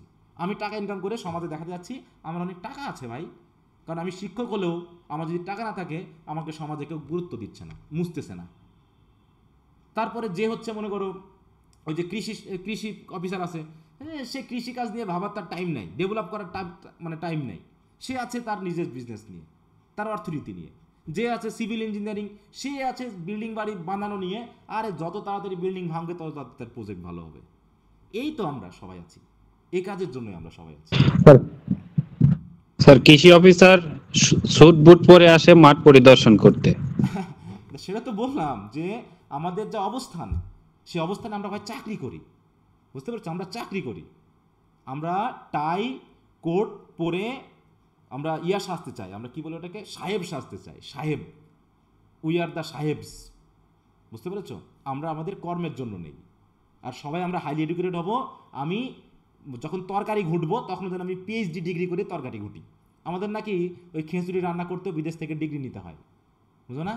সে আবার কি খিচুড়ি হবে, যে প্রাইমারি স্কুলের টিচারদের খিচুড়ি দেওয়া হবে, তা সেটা রান্না করার জন্য বিদেশ থেকে ট্রেনিং নিতে যেতে হবে, বুঝো না? এবং সেই ট্রেনিংয়ে আবার যারা যাবে তারা আবার পরিবার নিয়ে যাবে, তাতে একসাথে ঘোরাও হয়, একভাবে ট্রেনিংটাও করানো হয়। কি হাস্যকর বিষয়। তা আমরা হচ্ছে এরকম, মানে বললামই তো, তুমি যখন যাবা তখন ভাবলা যে আমরা জাতি হিসাবে আমরা নিজেদেরকে ঠকাচ্ছি ভাই, আমাদেরকে কেউ ডমিনেট করতেছে না, আমাদের কেউ ঠকাচ্ছে না। আমার মাঝে মাঝে মনে হয় যে অন্যেরা বেঁচে গেছে আমাদেরকে ছেড়ে দিয়ে, আমরা যে জাতি, অন্যেরা বেঁচে গেছে আমাদেরকে ছেড়ে দিয়ে, এরকম মনে হয় আমার কাছে। হ্যাঁ, তো যাই হোক, তো আমরা বললাম তো আমাদের প্রচুর সম্ভাবনা, এত জনগণ, সেই জনগণকে হাইলি এডুকেটেড না করে, এইরকম উচ্চশিক্ষা না দিয়ে ঘরে বসে না রেখে যদি আমরা টেকনিক্যাল এডুকেশন দিয়ে আজকে তাদেরকে দক্ষ তৈরি করতে পারতাম, বিদেশে রপ্তানি করতে পারতাম, নিজের দেশে যদি তাদেরকে অনেস্টলি কাজে লাগাতে পারতাম, এই আশেপাশে এমন কোনো দেশ ছিল না যে আমাদের সাথে পারে। কারণ এখানে সব মানে কি আবেগী মানুষ এবং মানে কি বলবো, এদের কর্মঠ মানুষ আছে, বুঝতে পেরেছ? কিন্তু আমরা ওই নেতাদের পিছনে ছুটতে ভালোবাসি, তাই তো? এখন একটা মিছিল ডাকা হোক, দেখো হাজার হাজার লোক তার পিছনে ছুটবে, সে আওয়ামী লীগ হোক আর বিএনপি হোক, সবার পিছনে লোক এক লোকই ঢোকে, নাকি অন্য দেশ থেকে আবার আমদানি হয় লোক, বলো তো? এই যে এখন আওয়ামী লীগে এখন বিএনপি নেতা ঢুকলেও তার পিছনেও হাজার হাজার লোক, তারা কারা? হঠাৎ করে আমদানি হয়েছে? কারা ওরা তারাই যারা জাস্ট পোশাকটা চেঞ্জ করে ফেলেছে, এই তো। মানে আমাদের খুবই খারাপ অবস্থা। বলছে মেকিং অফ বে সল্ট, এবার দেখো বলতেছে যে যে জায়গাতে সল্ট তৈরি করার সুযোগ আছে, সল্ট মানে কি, লবণ, কিছু জায়গা আছে যারা উপসাগর বা সাগরের পাশাপাশি দেশ, হ্যাঁ, if the climate be proper for it, যদি তাদের জলবায়ু আবহাওয়া ভালো হয় লবণ তৈরি করার মতো, মানে তিনি এই বললেন would be put in experience, তাহলে তারা এই লবণ তৈরি করবে, লবণ তৈরি করার এক্সপিরিয়েন্স কাজে লাগিয়ে তারা লবণ তৈরি করবে। অথবা গ্রোয়িং সিল্ক, লাইকওয়াইজ যদি কোথাও সিল্ক তৈরি হয়, যেমন আমাদের দেশের কোন জায়গায় সিল্ক তৈরি হয় বেশি, বলো তো? রাজশাহীতে। তাহলে ওখানে কৃষিকাজ বাদ দিয়ে এখন আমার মেহেরপুরে সিল্ক হয় না, রাজশাহীতে হয়। তাহলে এখন যদি রাজশাহী আলাদা ভাবে আমরা আজকে এখানে ধান তৈরি করব, এখানে ধান লাগাবো আমি, ঠিক আছে তো, সিল্ক বাদ দিয়ে। আর এক জায়গায় আলু বেশি হয়, রংপুর বা ওই জায়গাতে গম বেশি হয়, ওখানে ভাবলো আমরা গম না করে আমরা এখন ওই সিল্ক তৈরি করব, তাহলে কি হবে বলো? তাহলে যেখানে যেটা সবই তো আমাদের দরকার, আলুও দরকার, ধানও দরকার, সিল্কও দরকার। তাহলে আমরা যদি সবাই এখন সিল্কে লাভ বেশি, তাই আমরা সবাই সিল্ক বানাতে যাচ্ছি, কিছুদিন পরে দেখা গেলো সিল্কের দাম কমে গেল, অমনি চালের দাম বেশি হয়ে গেল, আবার আমরা সবাই চাল তৈরি করার থেকে ধানের দিকে ছুটতেছি। যেখানে অর্থনীতি ভিত্তিক সমাজ আছে ভাবতে হবে সেখানেই সমস্যা আছে, সেখানে এই সমস্যা কাটবে না। এ বলছে ইফ অ্যানি বি, বলছে কি যদি সিল্ক তৈরি করা যায় লাইকওয়াইজ, তাহলে সেখানে সিল্কই তৈরি করতে হবে, কারণ ইজ আ লাইকলি কমোডিটি, কারণ এটাও আমাদের প্রয়োজনীয় একটা কমোডিটি। একইভাবে পিস বা তার, কোথাও আছে পিস তৈরি করা যায়, কোথাও তার বা আলকাটা তৈরি করা যায়। হোয়ার store of farce and pines আর, যেখানে প্রচুর পরিমাণে ফার এবং পাইন ট্রি আছে, যেখান থেকে পিস বা তার তৈরি করা যায়, সেখানে যদি তারা তৈরি করে উইল নট ফেল, তারা নিশ্চয়ই ব্যর্থ হবে না। তাহলে এখন যদি আমাদের আলকাতরা প্রয়োজন বলে ওই মনে করে যে জাপানে বা চায়নাতে মানে মনে করো ফার বা পাইন ট্রি হয়, আমরা করলাম কি ওই যে সুইডেন থেকে ও আমরাও এখন পাইন গাছ লাগানো শুরু করে দিলাম, যে আমাদের এখানেও আমরা তার তৈরি করবো, আমরা আমদানি করব না, আমরা রপ্তানি করব, তাহলে হবে বলো? একইভাবে আর কি সো ড্রাগস, ফার হচ্ছে গাছ, ফার বা পাইন হচ্ছে একটা গাছ, ফার ট্রি, এই যে এই গাছ, হ্যাঁ আমি ফার ট্রি, এগুলো গাছের নাম তো এই যে এই জাতীয় গাছ, হ্যাঁ। তারপরে পাইন হচ্ছে কি আরো বড় বড় গাছ, যেগুলো থেকে নাকি তাদের আঠা বা রস, হ্যাঁ এগুলো থেকে নাকি এই যে এরকম, হ্যাঁ এই যে। তারপরে মনে করো মালয়েশিয়াতে ব্যাপক পরিমাণে কি মানে কোন গাছ হয়? পাম গাছ হয়, তাহলে পাম ওখানে হবে, তাই তো। যেখানে যেমন সুইট উডস, দেখো so drugs and sweet Woods, হ্যাঁ হোয়ার দেয়ার, যেখানে যেটা যেমন দরকার, can not but Yale great profit, অর্থাৎ যেটা যেখানে সেখানে যদি সেটাই করা হয় তাহলে ব্যাপক প্রফিট আমরা পাবো। একইভাবে soap Ashes likewise and other things that may be thought of, যেগুলো নিয়ে আমরা ভাবতে পারি আর কি, হ্যাঁ যেগুলো নিয়ে আমরা ভাবতে পারি, but moil not too much underground, কিন্তু দয়া করে মাটিকে মানে কি ময়েল মানে কি আন্ডারগ্রাউন্ড মানে কি বেশি পরিমাণে খনিজ নষ্ট করতে যেও না, খনিজ সম্পদ বেশি মাটির নিচ থেকে তুলতে যেও না। For the Hopes of mines is very uncertain, কারণ এই যে খনিজ সম্পদ কিন্তু অনিশ্চিত। আজকে গ্যাস ভাবতেছি, কিছুদিন পর গ্যাস শেষ হয়ে যাবে। তুমি এখন গ্যাস ইউজ করতেছো, মনে করো একসময় গ্যাস শেষ হয়ে গেল, তাহলে তুমি যে গ্যাস ইউজ করতে করতে অভ্যস্ত হয়ে গেছো, তুমি কি এখন আবার কাঠ ইউজ করতে পারবা বলো? তাই বলতেছে use to make the planters lazy in other things, তাহলে আন্ডারগ্রাউন্ড থেকে যদি আমরা মাইন বেশি পরিমাণে খনিজ সম্পদ সংগ্রহ করে এমন কিছু তৈরি করি যেটা আমাদেরকে আমাদের জীবনকে আরামদায়ক করে তুলবে, আমরা লেজি হয়ে যাব, তখন দেখা যাবে ওই মানুষগুলোকে আমরা আর ব্যবহার করতে পারছি না, মানে ওই মানুষগুলোকে কাজে ব্যবহার করতে পারছি না, ঠিক আছে। তার মানে ময়েল নট টু মাস আন্ডারগ্রাউন্ড, ময়েল মানে কি প্রচুর পরিমাণে ধ্বংস করা বা ব্যবহার করা, তাই তো, বা হচ্ছে নিঃশেষ করে ফেলা, এগুলো করা যাবে না। কি বুঝতে পেরেছো কি বলা হলো?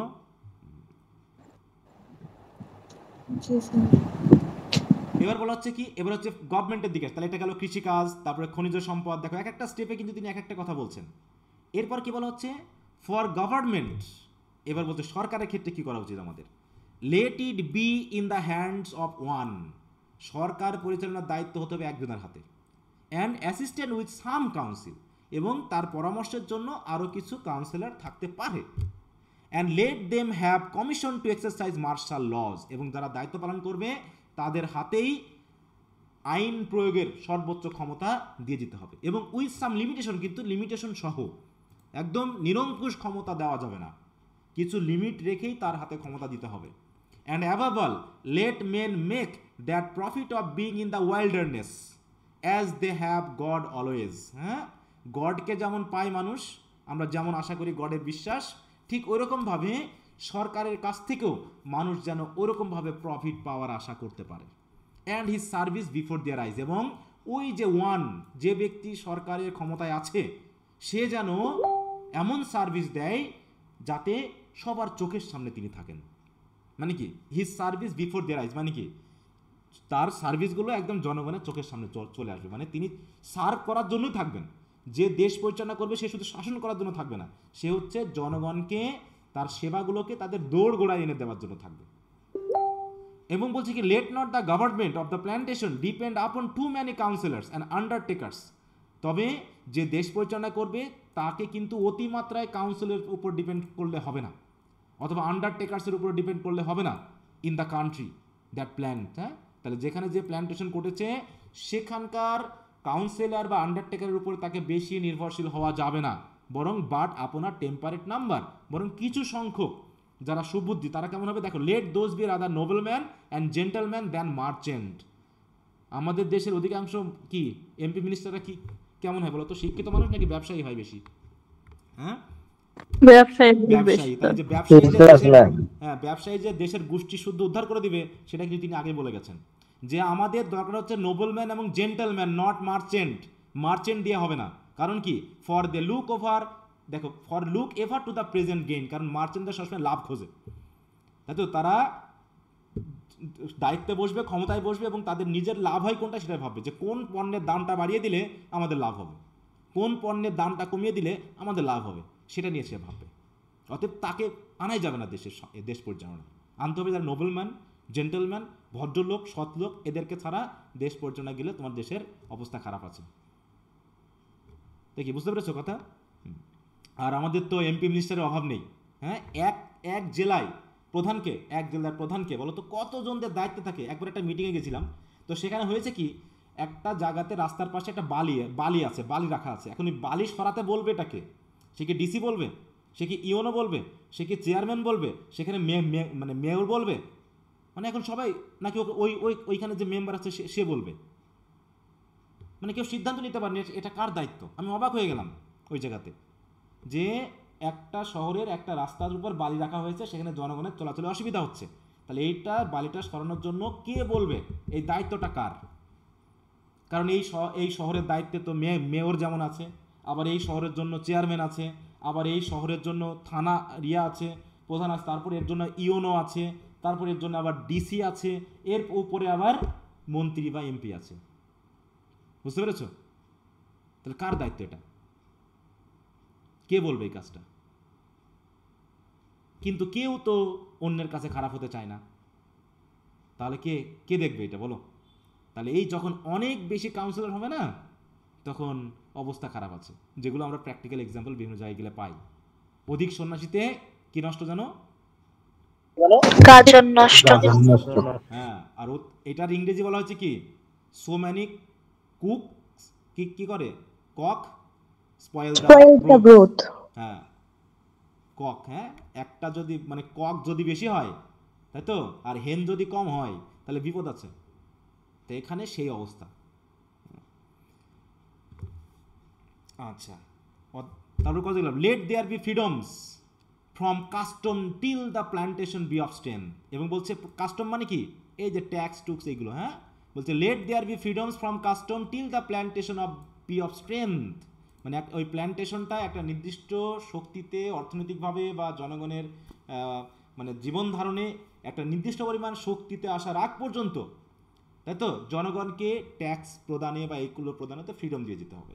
And not only freedom from custom, শুধু কাস্টম থেকে ফ্রিডম দিলেই হবে না, but freedom to carry their commodities where they make their best of them.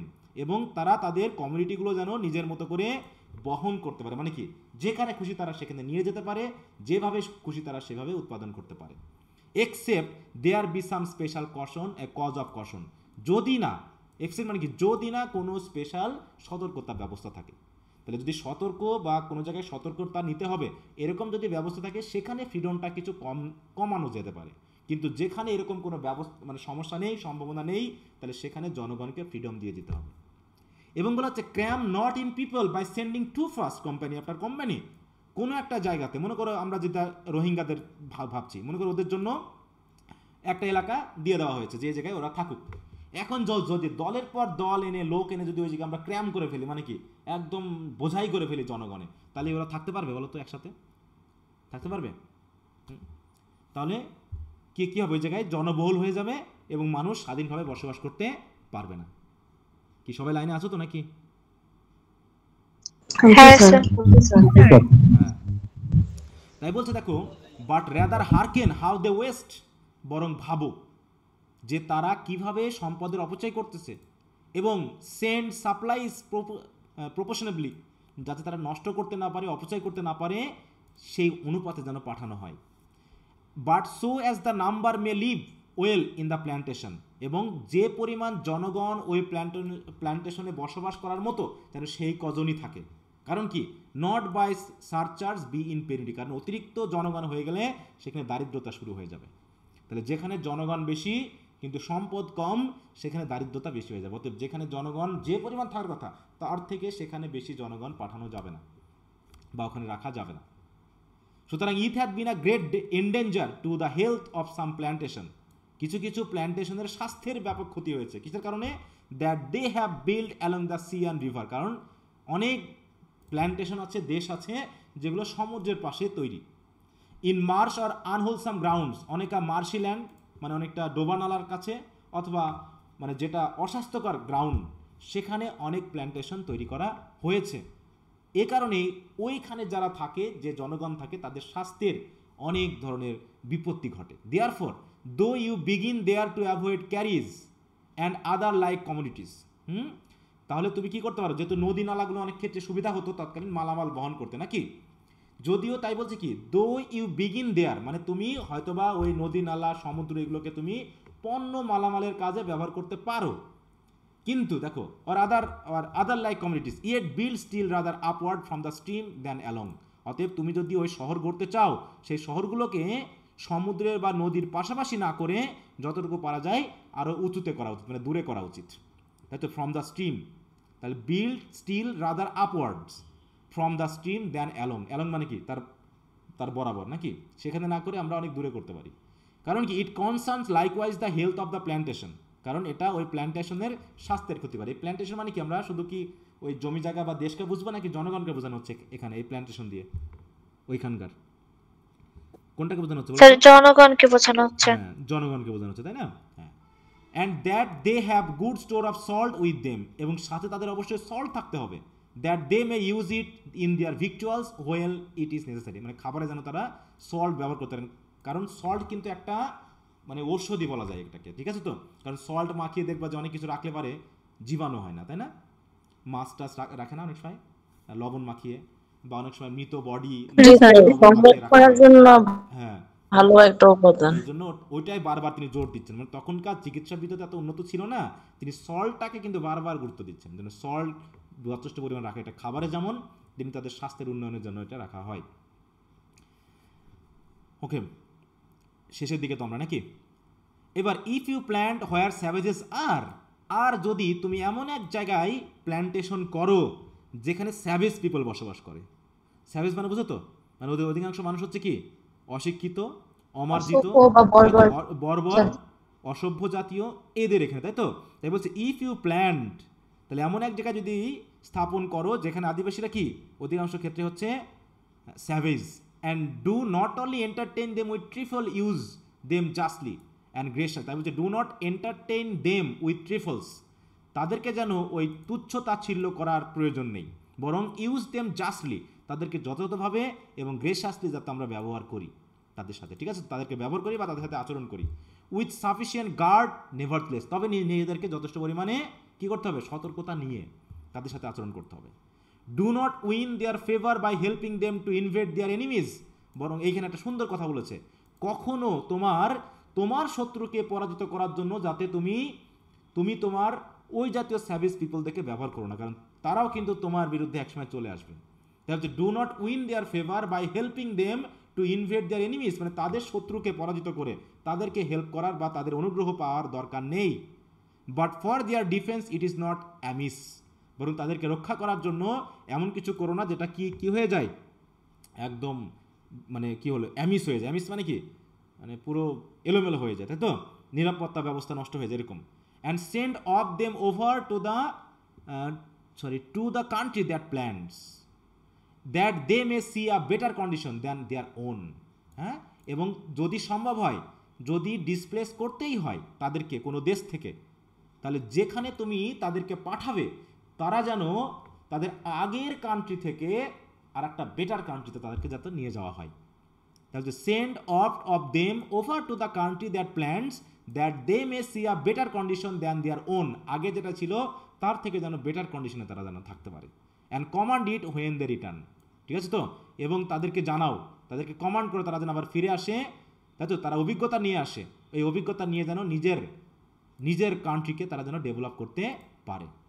যেমন এমনটা হয় না যে আমাদের দেশে যখন বিভিন্ন সরকারি অফিসাররা বিশেষ করে অন্য দেশে ডিগ্রি নিতে যায়, তখন তাদেরকে একটা চুক্তি দেওয়া হয় তারা যেন আবার দেশে ফিরে এসে দেশের সার্ভিস করে, কিন্তু এমনটা হয়ে ওঠে না। বলছে when the plantation grows two strength, তারপরে আস্তে আস্তে আস্তে আস্তে ওই যে দুর্বল প্ল্যান্টেশনটা যখন আস্তে আস্তে শক্তিশালী হয়ে উঠবে, then it is time to plant with women as well as with men. তারপরে তোমাকে কি করতে হবে?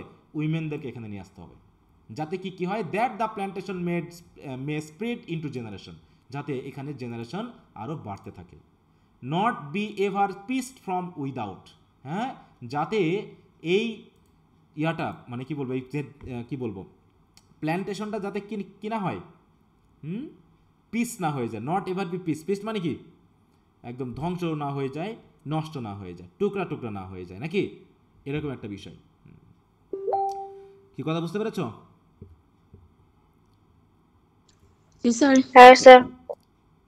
তারপরে it is the sinfulest thing in the world to forsake or destitute a plantation plantation once in forwardness। এখন মনে করো একটা দেশ হঠাৎ করে উন্নতি করতেছে, একটা প্ল্যান্টেশন হঠাৎ করে উন্নতি করতেছে, উন্নতি করতে করতে হঠাৎ করে দেখা গেল যারা প্ল্যান্টেশন করতেছে তারা এই প্ল্যান্টেশন ছেড়ে চলে গেল, তাহলে কি আরও বিপদে পড়ে যাবে না? যেমনটা হয়েছিল ইংল্যান্ডের রোমান এম্পায়ারের অধীনে যারা তখন ছিল, ওই যে অ্যাংলো স্যাক্সনদের আগে, তারা বেশ ভালো উন্নতি করতেছিল, কিন্তু রোমান এম্পায়ার কী করলো, তার নিজের স্বার্থে ব্রিটেন ছেড়ে চলে গেল। যখন ব্রিটেন ছেড়ে চলে গেল তখন পুরো ব্রিটেন জাতিটা হতাশ হয়ে গেল, এলোমেলো হয়ে গেল। কে তাদেরকে শাসন করবে? কারণ তাদের ভিতর থেকে তো শাসক তৈরি হয়নি। তাহলে এইরকম অবস্থা, তাই বলতেছে এটা খুবই অপরাধমূলক কাজ, তাই তো, to forsake or destitute of plantation, যে একটা প্ল্যান্টেশনকে হঠাৎ করে ছেড়ে যাওয়া বা তাকে নিঃস্ব করে দিয়ে চলে যাওয়া। কারণ কি, ফর বিসাইড দ্য ডিজনার, এখানে তো জনগণের ডিজনার হচ্ছেই, সাথে সাথে it is the guiltiness of blood of many commiserable persons. হ্যাঁ, অনেক মিজারেবল পারসনের কেমন হবে, এখানে মারামারি হবে, ওই যে নিজেদের ভিতরে ট্রাইবে যুদ্ধ হবে, ট্রাইবে মারামারি হবে, ক্ষমতা দখলের চেষ্টা করা হবে। এতে হঠাৎ করে তারা যখন যে শাসকের অধীনে ছিল সে শাসন আর না পাবে, তখন নিজেরাই উন্মাদ হয়ে উঠে মারামারি করবে। ঠিক আছে তো, এখানে কম মানে হচ্ছে কমন, ঠিক আছে তো, কমন মেজারেবল পারসন। কি কথা বোঝা গেল?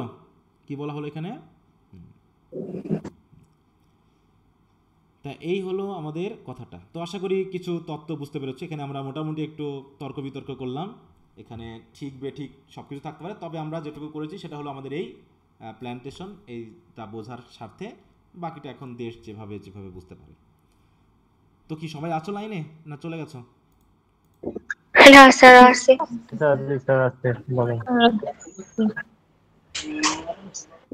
কি বোঝা গেল? প্যাসেজটা বুঝছো? জি স্যার, ক্লিয়ার। ভালো। জি স্যার। আচ্ছা, তাহলে এটার মাধ্যমে আমাদের মোটামুটি শেষ হলো। এখন তোমাদের কাজ হচ্ছে এই টেক্সটটাকে আবার একটু পড়ে ফেলবা। এখানে সামারি টামারিগুলো একটু দিয়েছি, থিমেটিক ডিসকাশন এগুলো, হ্যাঁ, লেবার মানে দেখো এখানে বিভিন্ন বিষয় নিয়ে কথা বলা হয়েছে, তার ছোট একটা বিশ্লেষণ আমি দিয়েছি, তোমরা একটু এগুলো করে নেবা। এখন আর কোনোটা কি বাকি আছে? কোনো কিছু বাদ গেল? না স্যার, এটার আর কিছু বাকি নেই। আচ্ছা, তাহলে ফ্রান্সিস বেকনকে আমরা মোটামুটি শেষ করলাম। তাহলে এখন তোমরা এটা সহ আরও যেগুলো পড়ানো হয়ে গেল এগুলো নিয়ে একটু বাড়িতে একটু স্টাডি করো।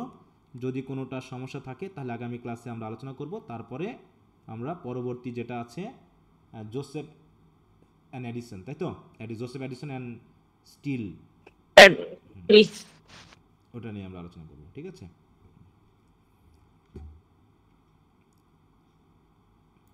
ওকে। আর কারো কোনো কথা আছে এমনিতে? স্যার এটার কোশ্চেন কবে দিবেন? কোশ্চেন ধারাবাহিকভাবে দিয়ে দেবো, যেমন ভাবে দিচ্ছি।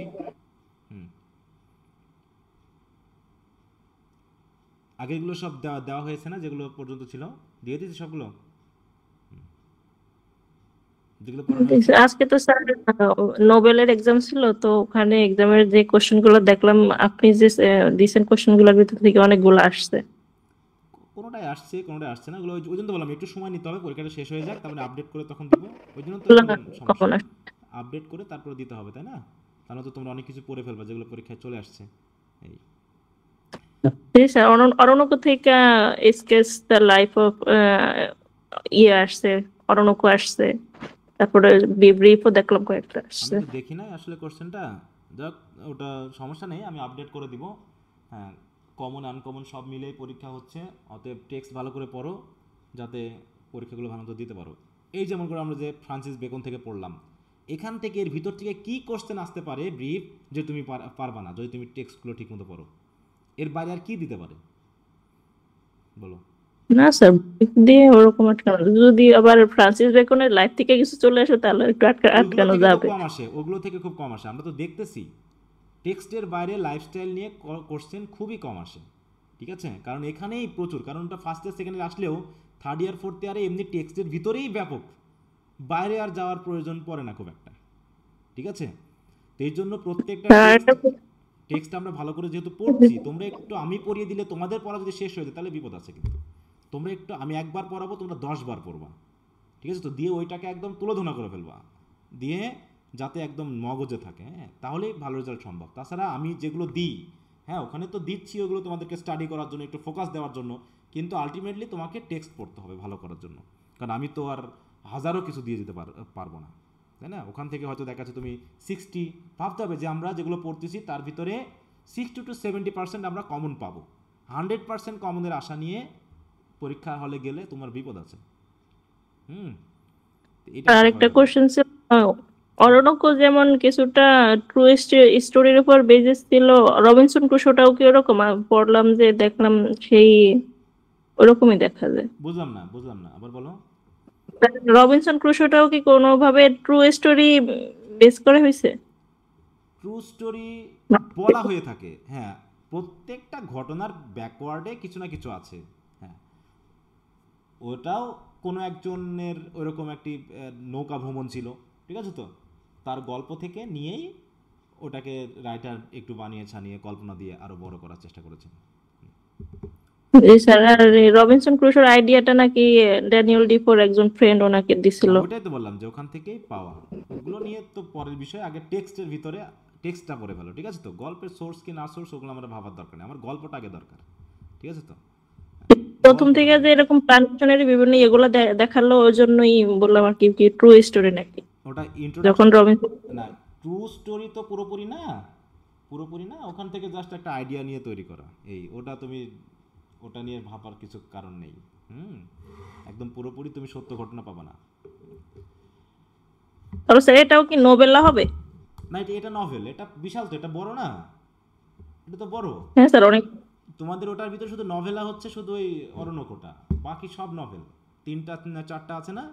টম জোন্স তো আরো বড়, টম জোন্স সবচেয়ে বড়, ঠিক আছে। জি স্যার।